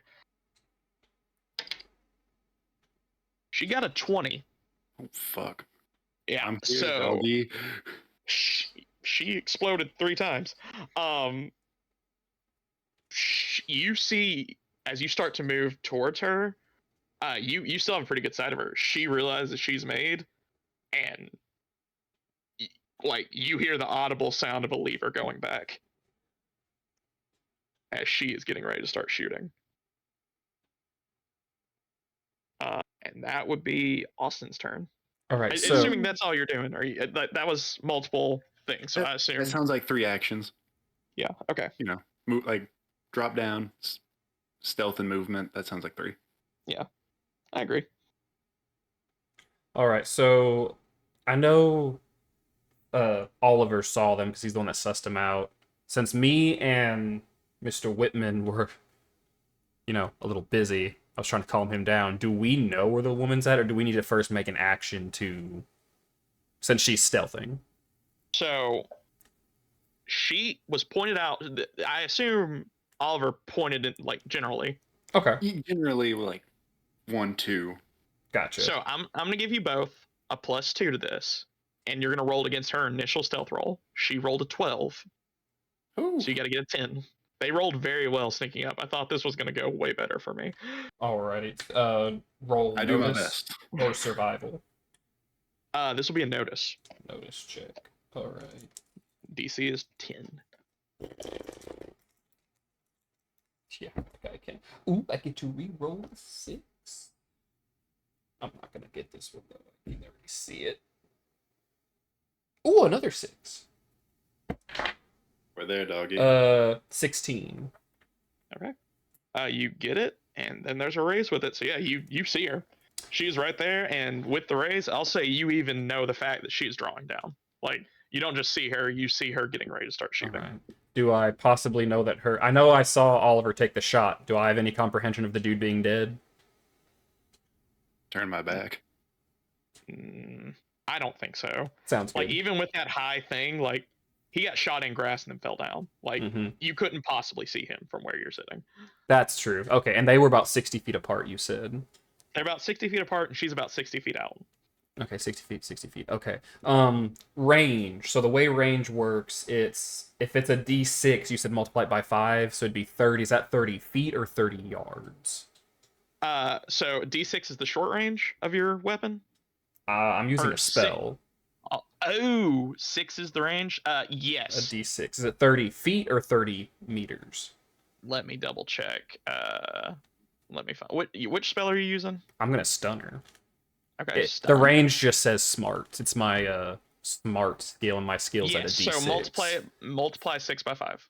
Okay. Is your range. Is that So in feet? 30 feet. 30 feet. Yeah, Okay. 30 feet. All She's right. not in range of stun. Okay, but I can use the ability of lengthening at a +1 to the skill and double my range. That would make it 60 feet. Yes, you could. 100%. Alrighty. That is fully within range.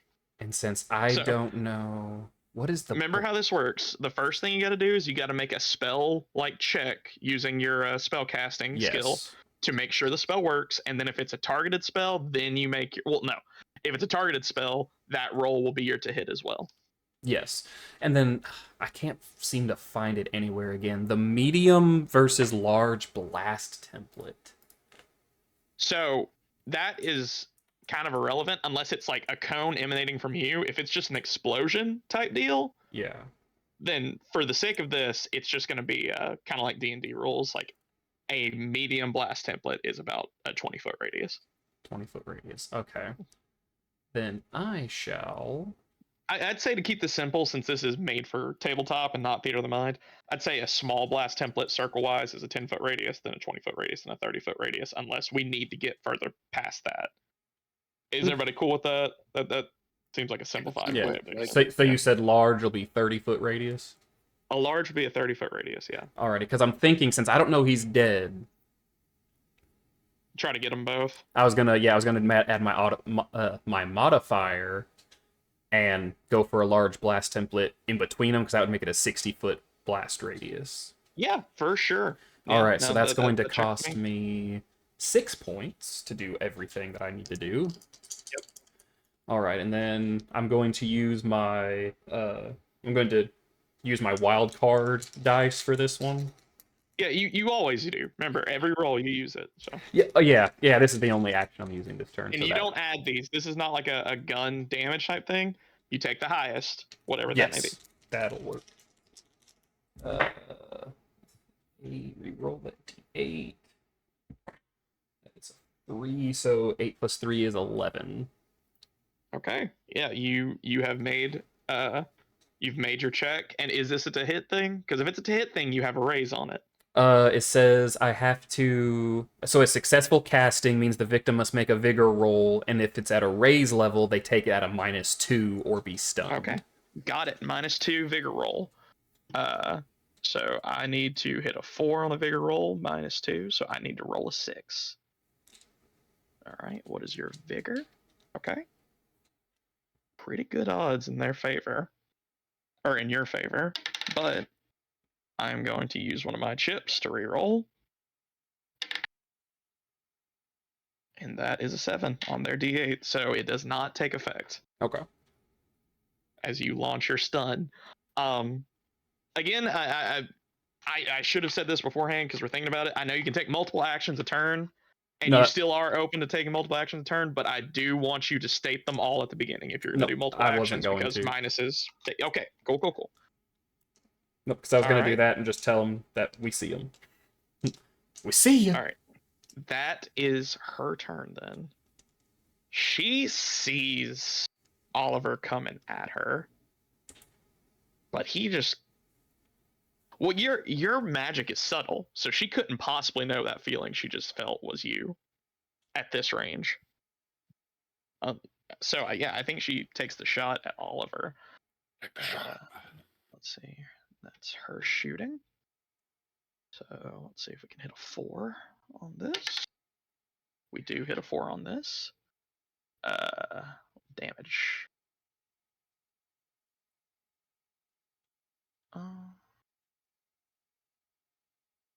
Where the fuck is it? Okay, there it is. That -1. Who guns? Okay. -1 drops that down to... Okay. I need you... You take 13 damage from this shot. Ooh, so anybody got a Benny? Anybody want to spot me one? I'll spot you a Benny. Can you do that? Yeah, I'll give you a Benny. You can use your Benny to help other folks. Soaking damage is the main use. I was just Mhm. trying to get us to an encounter. So for first, we need to see how many wounds does that cause you. 13 damage. Okay. What's your toughness? I'm sorry. What's your toughness? Toughness is 7. 7. So 13 is up by 6, which means you are shaken and have 1 wound. Okay. So you don't have multiple wounds, so this soak will clear everything. So you're good if you Okay. make it. Yeah. So that should just be a DC 4 vigor check. Okay. DC 4 vigor check. 7. Okay. You are good on that. Whew. Thank you, Austin, my boy. You're welcome, Her boo. second shot.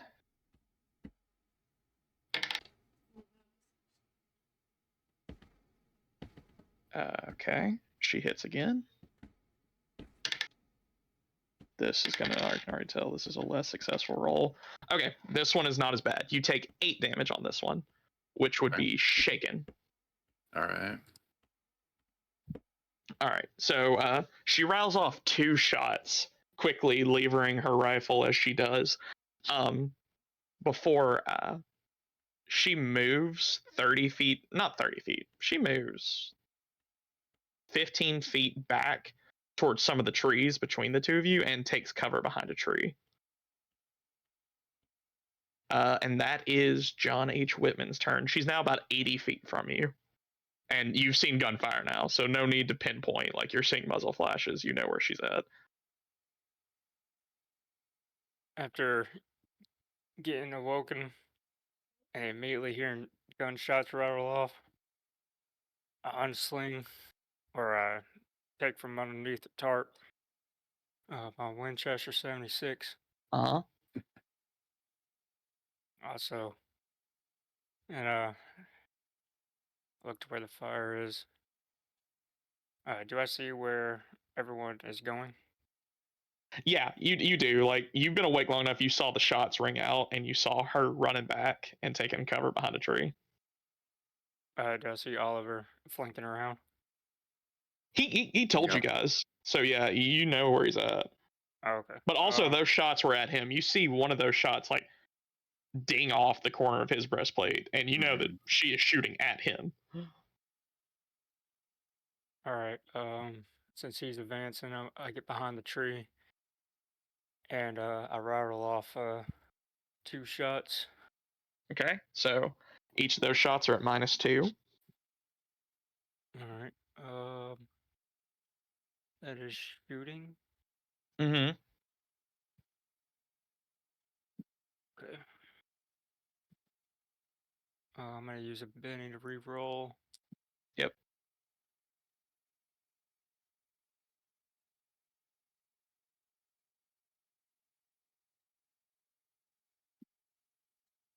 That is a 7.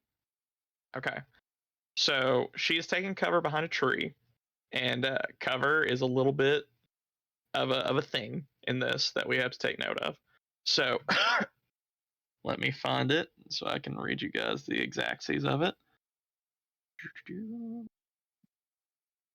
It is also for your edification if you need it in the future. It's cover. I know it's around here.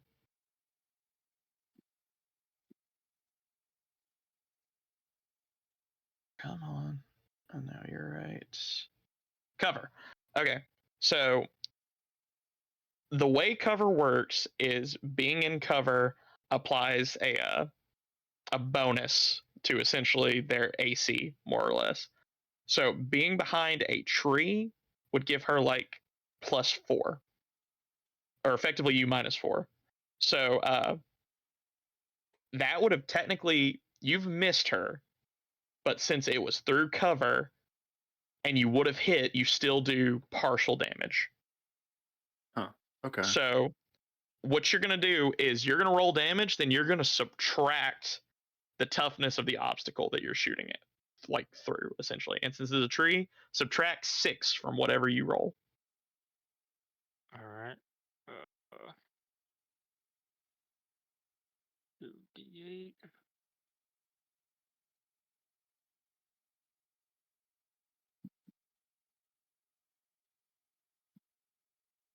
That would be -6. Is what Yeah. you said? Yeah, subtract 6 from your damage. 8 damage. 8 damage? Okay. She has that toughness. Okay, so she is shaken by that shot. And then the second shot, I don't roll my 6 die, right? You do not. You only get 1 roll of your wild die. Okay, that was 5. Okay. Again, the 5 would have hit, but it doesn't. So roll damage again. Subtract 6. All right, that is 6. Okay. So that is her toughness. So she is wounded by that. So she has a wound and is shaken. I only have 1 chip left. I am gonna soak it because she needs to. She does soak. Okay. So she shakes it off, depleting my last chip as you rattle off 2 rounds at her. All right, is that everything you're gonna do? Yep. Okay. We now move back to Oliver's turn.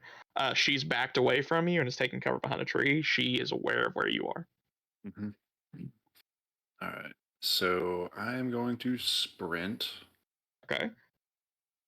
towards her. I forget exactly how that goes. So you move your movement, which is essentially 30 feet, Mm-hmm.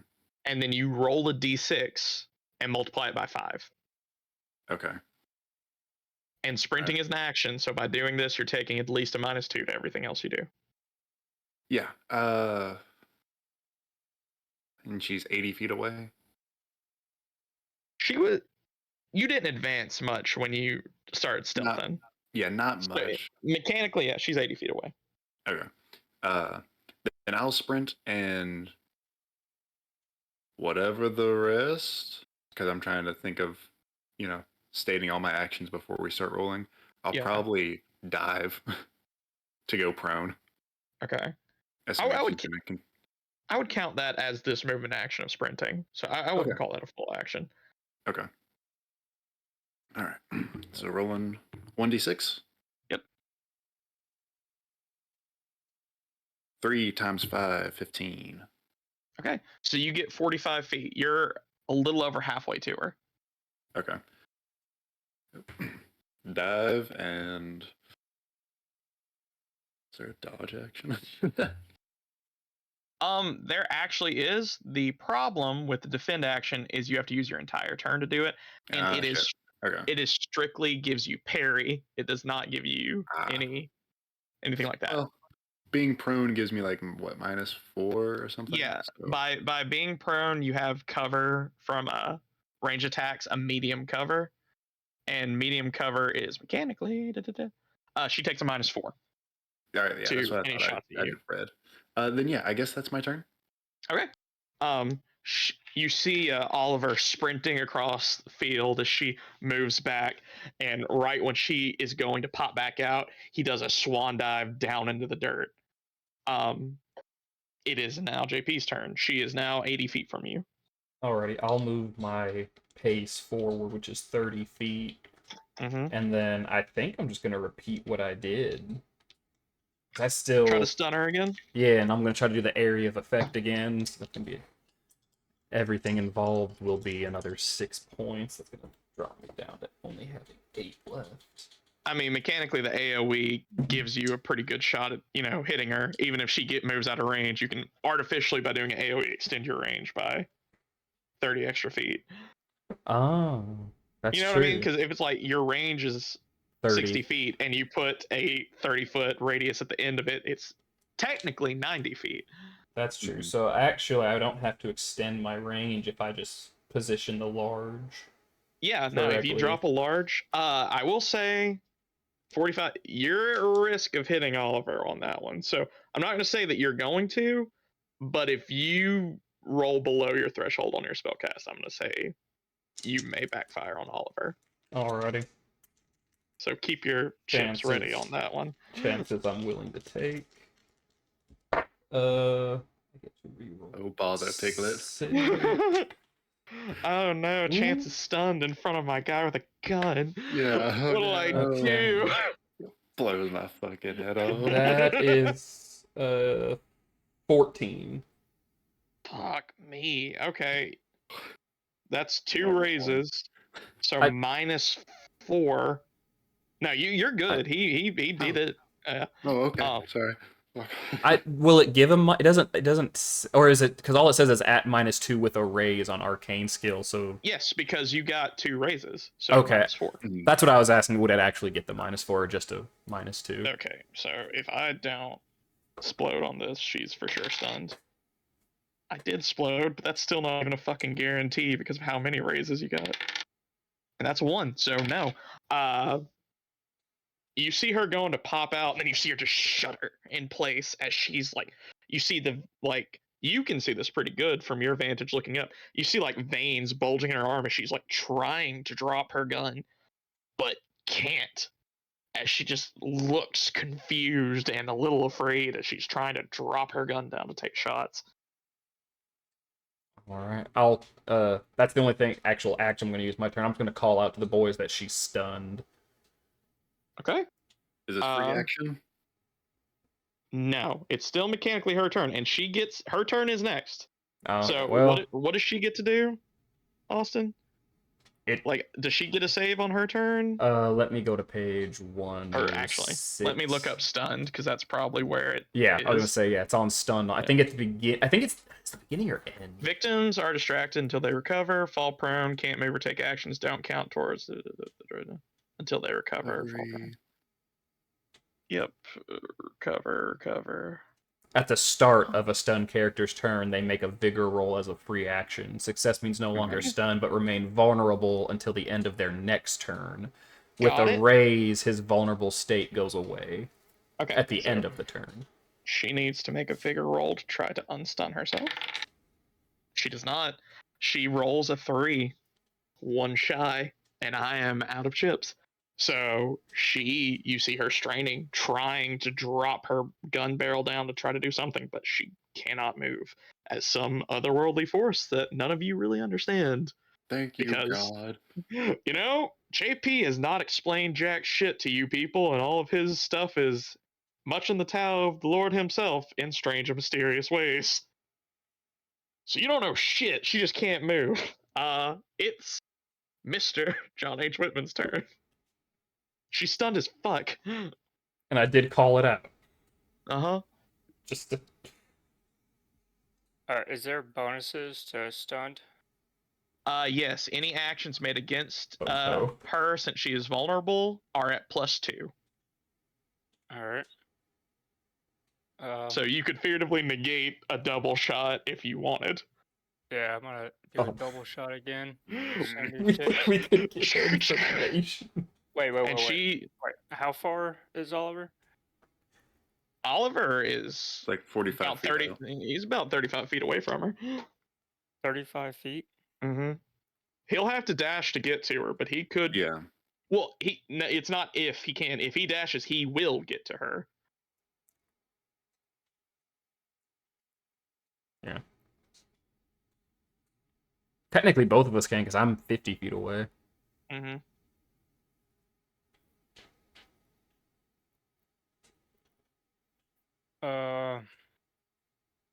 Can I use an action to look at the surroundings? Mm-hmm. Yeah, sure. To just like check things out. Mm-hmm. Yeah, give me a notice check.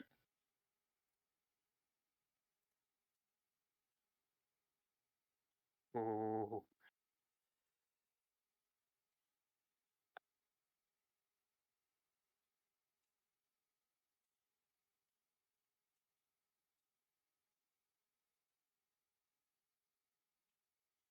Uh, 22.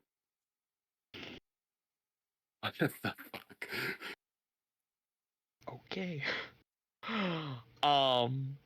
22 with 2 with 4 ups. Tell me what you're looking for. If any other enemies about, any other people, horses.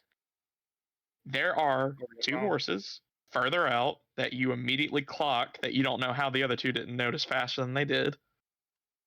There's one person stunned behind a tree, and you see grass laying down in a way that you've only ever seen on battlefields, and that means there's probably a dead body planted right there waiting to grow, So sprout up a tree.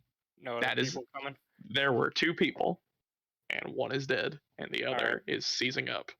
I use my other 2 actions to move or to sprint or whatever. You can only sprint once, but you can use one action to sprint. All right, I move, and then 3rd action I sprint. Okay. So you move 30 feet. Give me a d6 roll to see how much further you go. This does not explode. You cannot explode sprinting. Times 5. Yes. 15. Okay. So you run past JP and you are about matched with where Oliver is, as he is standing up as you go sprinting. All right. As it comes back around to Oliver's turn. Yep, push myself up, look at Captain, and charge her away. So I guess sprint if I need to the rest of the way, and then Yeah, my you'll have plan to is- sprint, but Okay. Yeah. if you can only roll a 1, which is what you need, so you're there. All right, sure. And then I'm gonna go to grab and take her rifle, Mm-hmm. and I guess that's an action. So what's that? That's 2. Mm-hmm. -2 for that. -2 for that. But she's also vulnerable, so it negates. Okay.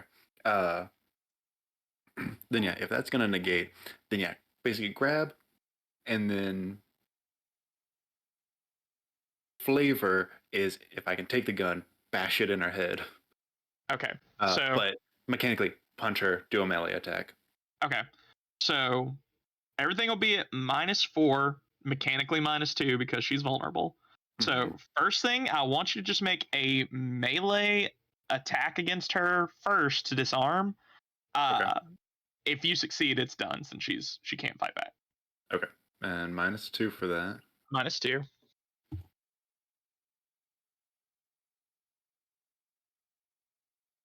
All right, I got a 5. A 5. Yeah, and that's with minuses. Okay. I got a 7 -2. You run up and you snatch the gun out of her hands. Quivering, she tries to hold on. She tries to lock her seizing hands down, but you just pull with one fluid motion and yank them out as she tips a little bit, almost like she's going to fall over just from you pulling the gun away from her. I will And help then- with this. Actually, hold up. Wait a I was minute. shaken. You were shaken. I have to roll vigor, right? Yes, you do need to make a Yep. bigger roll. Yep. And the DC is that still 4? 4. All it is a 4. I got a 10. So Okay, yeah, you are I just want good. to make sure we're by the book. Yeah, no, 100%, 100%. Yeah, and then basically gonna go. If she's starting to tip, I will help her with her descent by Yep. smacking her in the head. Okay, make a fighting check to hit her. It's at -2. Mm-hmm. A 3. Okay, so you do not quite hit her. As you pull the gun out and go for that fluid swing to hit her, she does kind of stumble backwards, and you just kind of fling that gun wide. And I will also note, since you're close now, this is not the only gun she has on her. She still has a sidearm. I'm out of actions, aren't I? You are out of actions. Fire away, madam. Well, it's not her turn first. Oh shit. It is JP's turn first. Mm-hmm. All right, so I see him take the gun. I'm gonna run up, and I'll have to sprint. So let me. I guess I was gonna run up and I guess check because he took a gun. I don't see the other gun because I'm too far away. Mm-hmm. I'll try to more or less do what he did and knock her prone. Okay, can you get to her? I'm sorry, you were I'm 50 Uh, feet away, so I have to sprint forward. Okay, so before you do anything, uh, you have to roll at least a 4 to make it to her on your sprint roll. Yes. Okay. And a sprint roll is just a A d6. D6 Just cannot one. explode. Okay. D6 times 5. I got a 5, so that's 25 feet. Okay, 25. You make it to her. All right, and then just And pushing she's her over would vulnerable. be a fighting. Yeah, if you're going for the takedown, effectively, let's see, you can knock her prone. Are you trying to knock her prone or are you trying to grapple her? Grappling might be a better solution. Yeah. Yeah, I'm just trying to restrain her. So yeah, I guess a grapple would make more sense. Yeah. Would it still be a fighting check, or does that need to be a different? No, it's still a fighting check. So, well, actually, no, it's an athletics roll. Okay. You make an opposed athletics roll against her, which yours will be at -2, but at the same time, she is vulnerable So does it technically cancel and out? stunned. Yeah, hold on, I'm reading stunned too because I feel like there's got to be some sort of stun shit here. Stun. Victims are restrained. Oh, they're not vulnerable. No, they are. They're distracted, not vulnerable. Till they recover, fall prone, can't move, or take actions, don't count toward the get bonus, and are subject to the drop. Okay, so you do get a +2 as well. I'm sorry. You get a +2 to doing things, but she's also distracted. So -2. She has a -2 to everything, and you have a +2 to everything against her. And since I'm So- taking this at a -2, I just roll it flat. You roll it flat, and I subtract 2 from what I roll on my Alrighty. athletics. Let's. uh, I rolled a 6.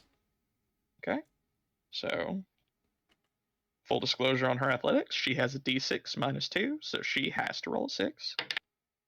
She does not. She rolls a 5 -2, so you have grappled her.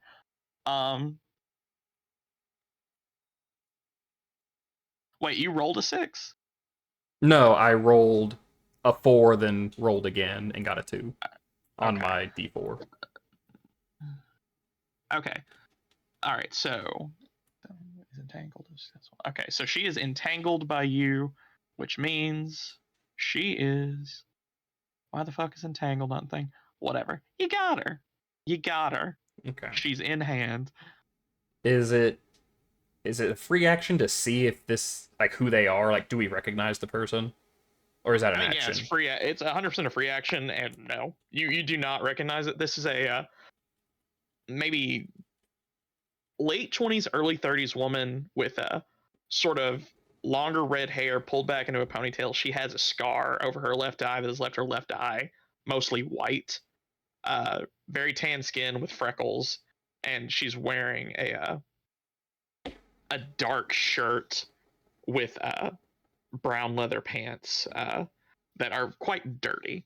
And she's Okay. got a backpack on, a leather satchel, and a gun belt at her hip where she has a pistol, a revolver. Okay. It is her move, so let me look up what entangled means.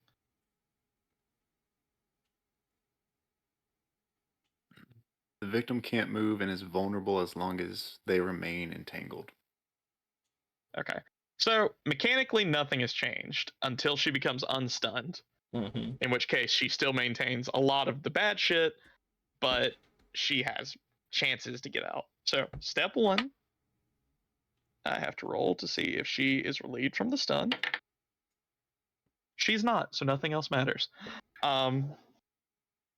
Actually, mechanically, yes, I can see if she is still shaken. She is. She's fucked up. You guys have got her pretty much on the ropes here. Mr. Whitman, it is your turn. How far am I? 45 You feet. moved 45 feet. Yeah, you got up to where he was, so you're 35 feet away. So so I got to sprint to make it to him, right? You do have to sprint to make it to him, but there's no risk at you not making it. You will make it if you take a sprint action. Mm. All right. I got a sprint action, and when I get there,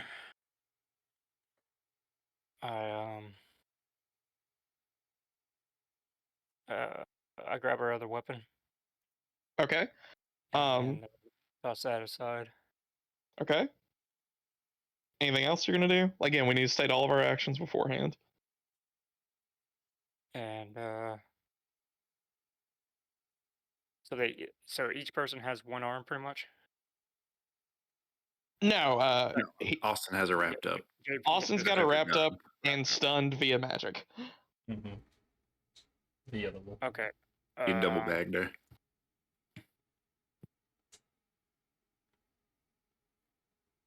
I guess yeah, just take her weapon and toss it, and then do an aim action. Okay. Let's see here. Actually, I don't know if you can do that. Aim action might have to be your whole action. Let me check. Characters may not move or take other actions if they take the aim action. But what you can do is essentially ready an attack. All right. Yeah, ready and attack Okay. with my dagger. Okay. Doing back. Cool. Cool. Cool. Cool. She is now double bound. I'm not even gonna make you roll for the disarm, and you put the dagger to her throat. I'm gonna say combat over on that one. She's done. As you guys wrap her up magically. How long does stunned last, Austin? Like, is she gonna come out of this, or is it? It Do you have a pretty? literally just duration is just instant. That's all it says. So it's until she technically like checks. Okay, so I'm gonna just do average of the time it would take her to check. She'll come out of this in about 30 seconds. Um, and then she is bound with a knife to her throat. So you all surround her. Uh, the pastor has got her in a fucking full Nelson, and Mr. John H. Whitman has a knife to her throat as she just sort of starts to struggle. And then, well, she starts to quiver as she comes out of her stun, and then she just stops moving and just stares you down. And she's just breathing heavily, not breaking eye contact. Oh, what do we have here? What you doing around here, little lady?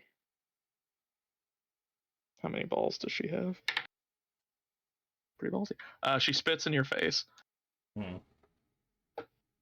I punch her in her face. Okay. Hmm. Mechanically, like, you got her. I'm gonna just say she gets shaken by that, which means nothing. I thought you were Uh, about to say he killed her. Like you ended her life. so now she's a wild card. She has wounds. She'd have been fine, but she just kind of takes the hit and smiles through bloodied teeth at you. Like fucking hateful eight. I punch her again. I punch her again. You punch her again, much to the same result. John. More teeth fall out. I never said you knocked her teeth out, but sure, on that second swing, you knock some of her teeth out. I'll come up, squat down. Now we got a few questions for you. You willing to answer that for your life? She looks at you. For my life? Why would I believe that I'm getting out of here with my life? Because we got a man of God here he'd be mighty upset I really don't like people dying. For if I just useless shot you in the reasons. head right now. I figured I got one of you, so maybe I'm feeling a bit merciful myself. Yeah, well, that's all real good, I suppose, but not really sure if I believe you.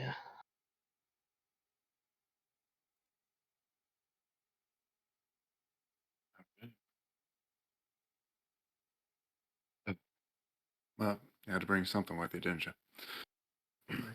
Captain, there should be 2 horses tied up over there. See if they got anything. Yeah, I'll bring him over. Bring that poor sap over too. I'm start hog tied. Yeah, you start roping her up. Uh, She doesn't struggle very much, considering the threat of imminent death. Yeah. But you get her tied up. While you're gone, Mr. John H. Whitman, you find two horses, much where you knew they already were. You are you bringing them over? Take it over to the body. Yeah. I wrap the body and toss it over one of the horses and then carry him over. Yep. You as you're hog tying, just as about as you're done, Mr. John H. Whitman returns two horses with a body slung over one. Lovely. Look at what I found, boys. Seems to me she left her friend in the dirt. I had to pick him up. She does not say anything to us.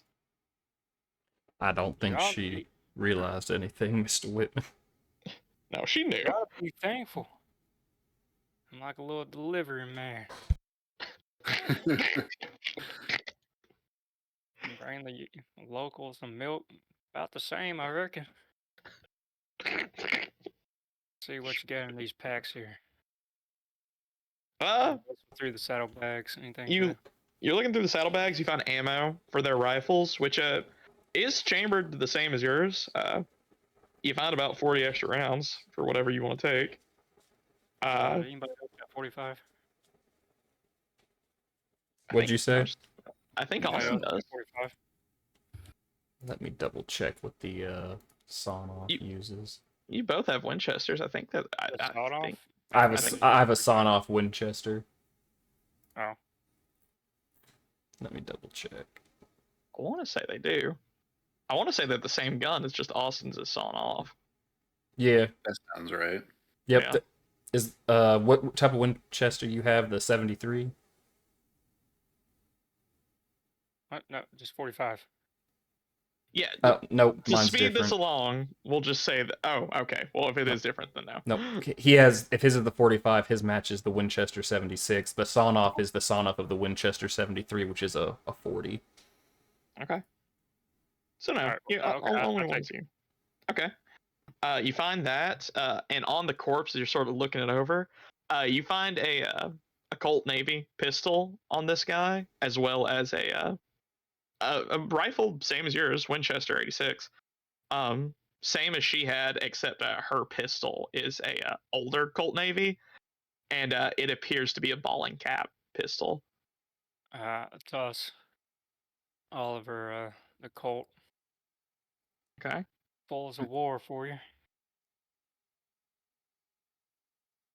Much And obliged. then on each of them, as you're looking through, you find $26 on him and $24.36 on her.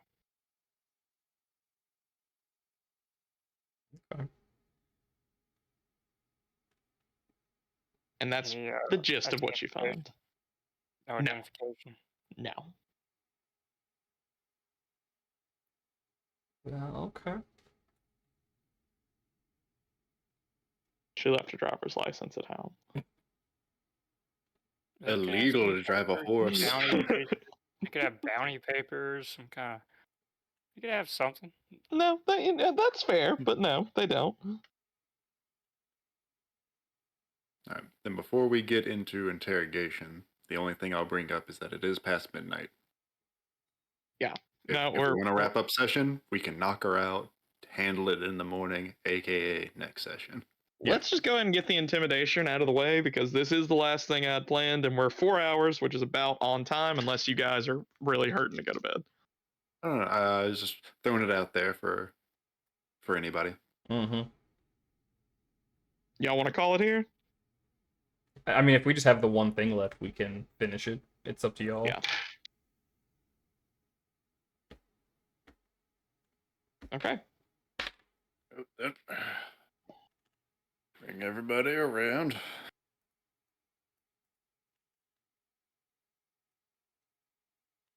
She lays there, hogtied. Yep. All right, miss. Who else you working with?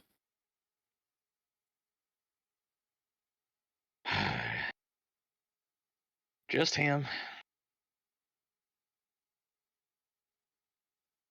There ain't nobody else out here. Lay a bullet down in front of her. There's somebody else out Who are you here. working with? Call the Grim Reaper if you don't start talking.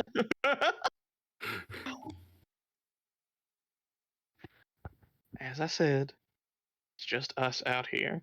If you're asking who I'm working for, well, I'm be frank. Based off everything that's happened, I expect you'll kill me quicker than they will. So, So then who's they? people who will kill me slower than you will. Then it shouldn't matter if you give us a name. No. No, I don't think I will, because if you let me live, I'm screwed either way. Or we can be here all night. And Boys, I know that I'm usually the one that keeps Oh, y'all God. from Oh, God. getting things completed. And as a man of God, you know I can't willingly let you hurt a woman. But I think I see a dead body over yonder that needs to be buried, so I'm gonna go make sure that his final rites have been read, and whatever happens here, well, ma'am, the Bible talks about things happening in ignorance, and I won't be able to help you if I walk away and these men do something. Jesus. if it wasn't the end of session, I'd give a chip for that. She just kind of closes her eyes and lays there. All right, I'm gonna go bury that body over there. I don't want to know anything that happens here tonight. And dig through grass while you're at it, preacher. I don't want to know what's going on over here. You told me what's happening. Stop doing that. I am gonna ask quickly, Mr. Oliver, you think I could pay you for that pistol that was thrown to you? I ain't got one, and I should probably I buy was gonna one give it to soon. you anyways. A damn fool walking around without a 6-shooter. Thank you. Okay. I'll accept that. That. All right, I'm gonna go read final rites to the guy's body. I'm gonna take his body farther away, just a little farther away, Yeah. and yeah, I'm gonna You read got his a horse. rites. It's easy. You got a horse, it's easy. You don't have a shovel. That's hard. You know, Say Captain handed him his. That's fair. Like, I'm it's sure nice he and has one. smooth. okay. I got a Alright. shovel over in the pack. Go get that. I appreciate it because I don't have a shovel. Yeah, I know. Yep, you are left to your own devices. The lady tied up, who seems pretty well accepted that she's not gonna make it. Alright, well, I'm still gonna try and get some answers from you. Know anybody by the name of Mary Walker?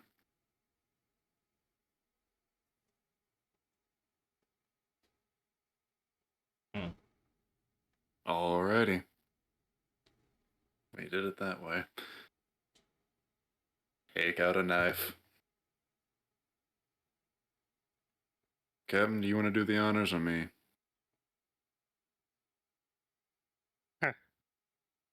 She thinks she's gonna die fast tonight. I'll take out my golden dagger. Sharpen it a little God. bit. Fuck. God. She That about should to be like an meet- intimidation check or something. That's She kind of about to fucked meet up. the Reaper. I mean, if you all would like to make intimidation checks, you can. Yeah, sure. Let's Okay. go for it. As I explained to her about how there's worse things than death in this world. What's it? Whatever. Intimidation. Intimidation. What's intimidation? Is that an actual skill? Yeah. Yeah, it's a skill. If you Oh, don't wait, have wait, it, wait. roll it. Hold on. I got something. I got gallows humor. Isn't that something? Oh, shit. Gallows that? humor sounds like something that could be a thing. Or is that- I I mean, think we're that's about a to start free- taking fingers, so. I think I it's a don't know free- what It's I in don't. the Deadlands book. It is in Deadlands, and I don't know what it does, so I'm looking. I'm trying to find it. New Edges. Some people make jokes. Gallows humor. Yep. But Some people make jokes about the direst situations, yada yada yada. A character with this edge may use their taunt skill instead of spirit when making a fear check, and if all the usual modifiers apply as normal, if they get a raise, they mock the threat so efficiently that it acts as a +1 support for all allies making the same fear check. So this Okay. might actually be for the reverse situation. Yeah, this is the reverse of that. If you are subject to fear, you can laugh in the face of danger, and if you're successful, everyone else feels a little less afraid. Yeah. Okay. So I just roll intimidation. Intimidation. If you do not have the skill intimidation, it is a D4 -2. All And you right. may assist him in this if you would like, Chance. I will not assist him. I'll roll on my own. Okay. I got a 4. That way I don't Oh. have to hinder him. Okay. Yeah, you got a 4. Chance to do better. I got a 5 -2, so no. Okay. You do pass that check as you sort of brandish your knife at her. All right, what the hell do you want to know? Just say it. If it's going to get me a quicker way out, then just what do you want to know? Who are you working Answer the for? man's question. Where they're at? Do you know a Mary Walker? No, I do not know a Mary Walker. I got paid $20 with my friend over there by the fella who tends bar at the Muddy Rose. Said people were sniffing around where they shouldn't be, and they needed to go. So the barkeep put you up to this. That's what I said. Well, Captain, looks like you're right about that. Son of a bitch. Mm-hmm. Have to pay him a visit.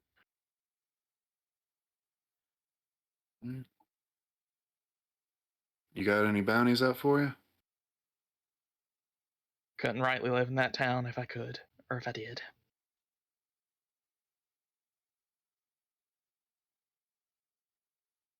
Alrighty. Who else you work with? Anyone I should be aware of? No.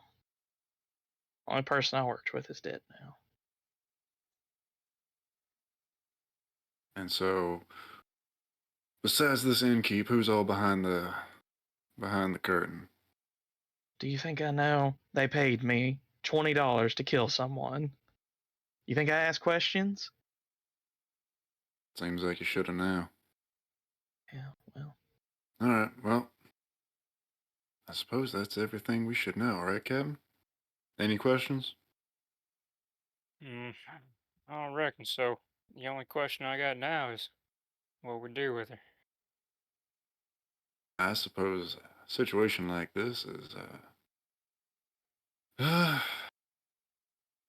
do we make the preacher dig 2 graves tonight? Or do we let you rot in a cell? She did try to kill us. Did.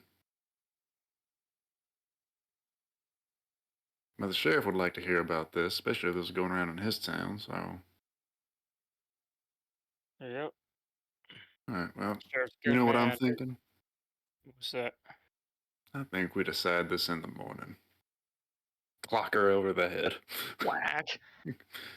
She gets smacked in the face, lights out.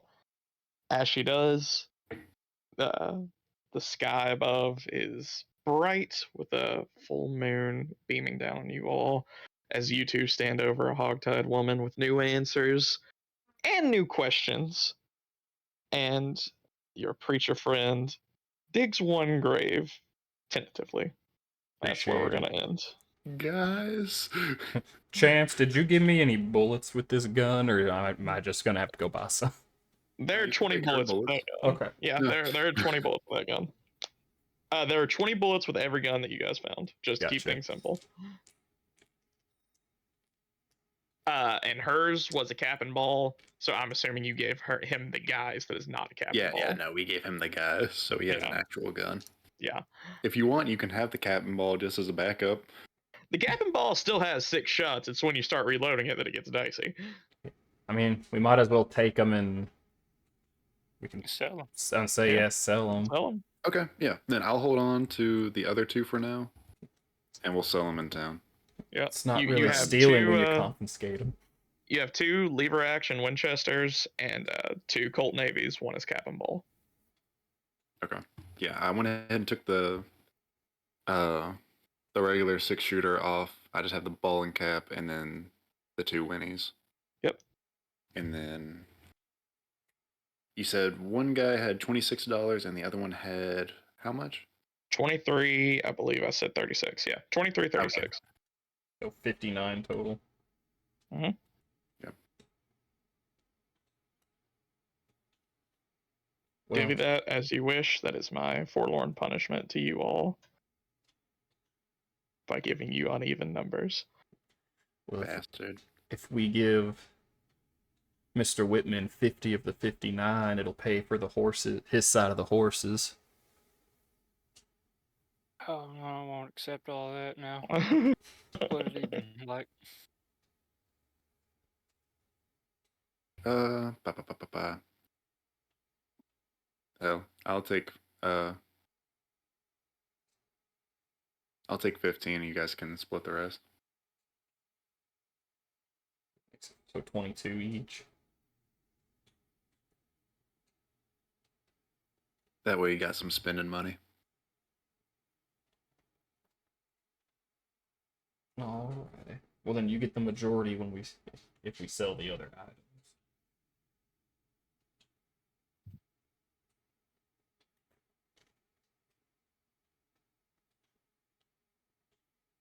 That was session.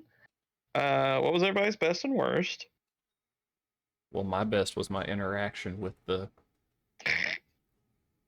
With the stapler. Yeah, I really thought he had decided to come after us with the little Ann girl. I'm not gonna lie. I was like, that man. No. No, no, no, no, no. No. I wasn't gonna be sorrowful sending him to the Lord. You have committed the crime and sin of petty larceny. To hell with ye.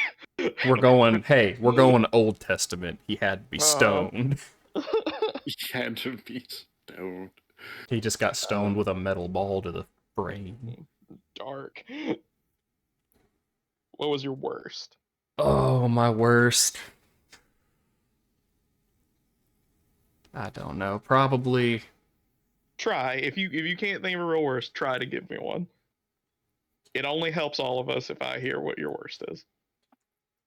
Go to someone's best while I think of one. That is fair. So mine's kind of like an oxymoron. Mhm. I liked people getting into character and talking while we checked around the town. But my worst is I feel like that took a little too long. I feel like that's like, but again, we were just kind of like, all right, let's just make checks and travel. So that's obviously going to be quick. And then we get to talking and that takes longer. So that feels like an oxymoron and backwards. But I feel like that just kind of threw off like the pacing for a little bit. But I love talking to everyone. I like listen to everyone's scenes. Hilarious. Love it. I liked, getting having the 2 people sneak up on us. That was a lot of fun.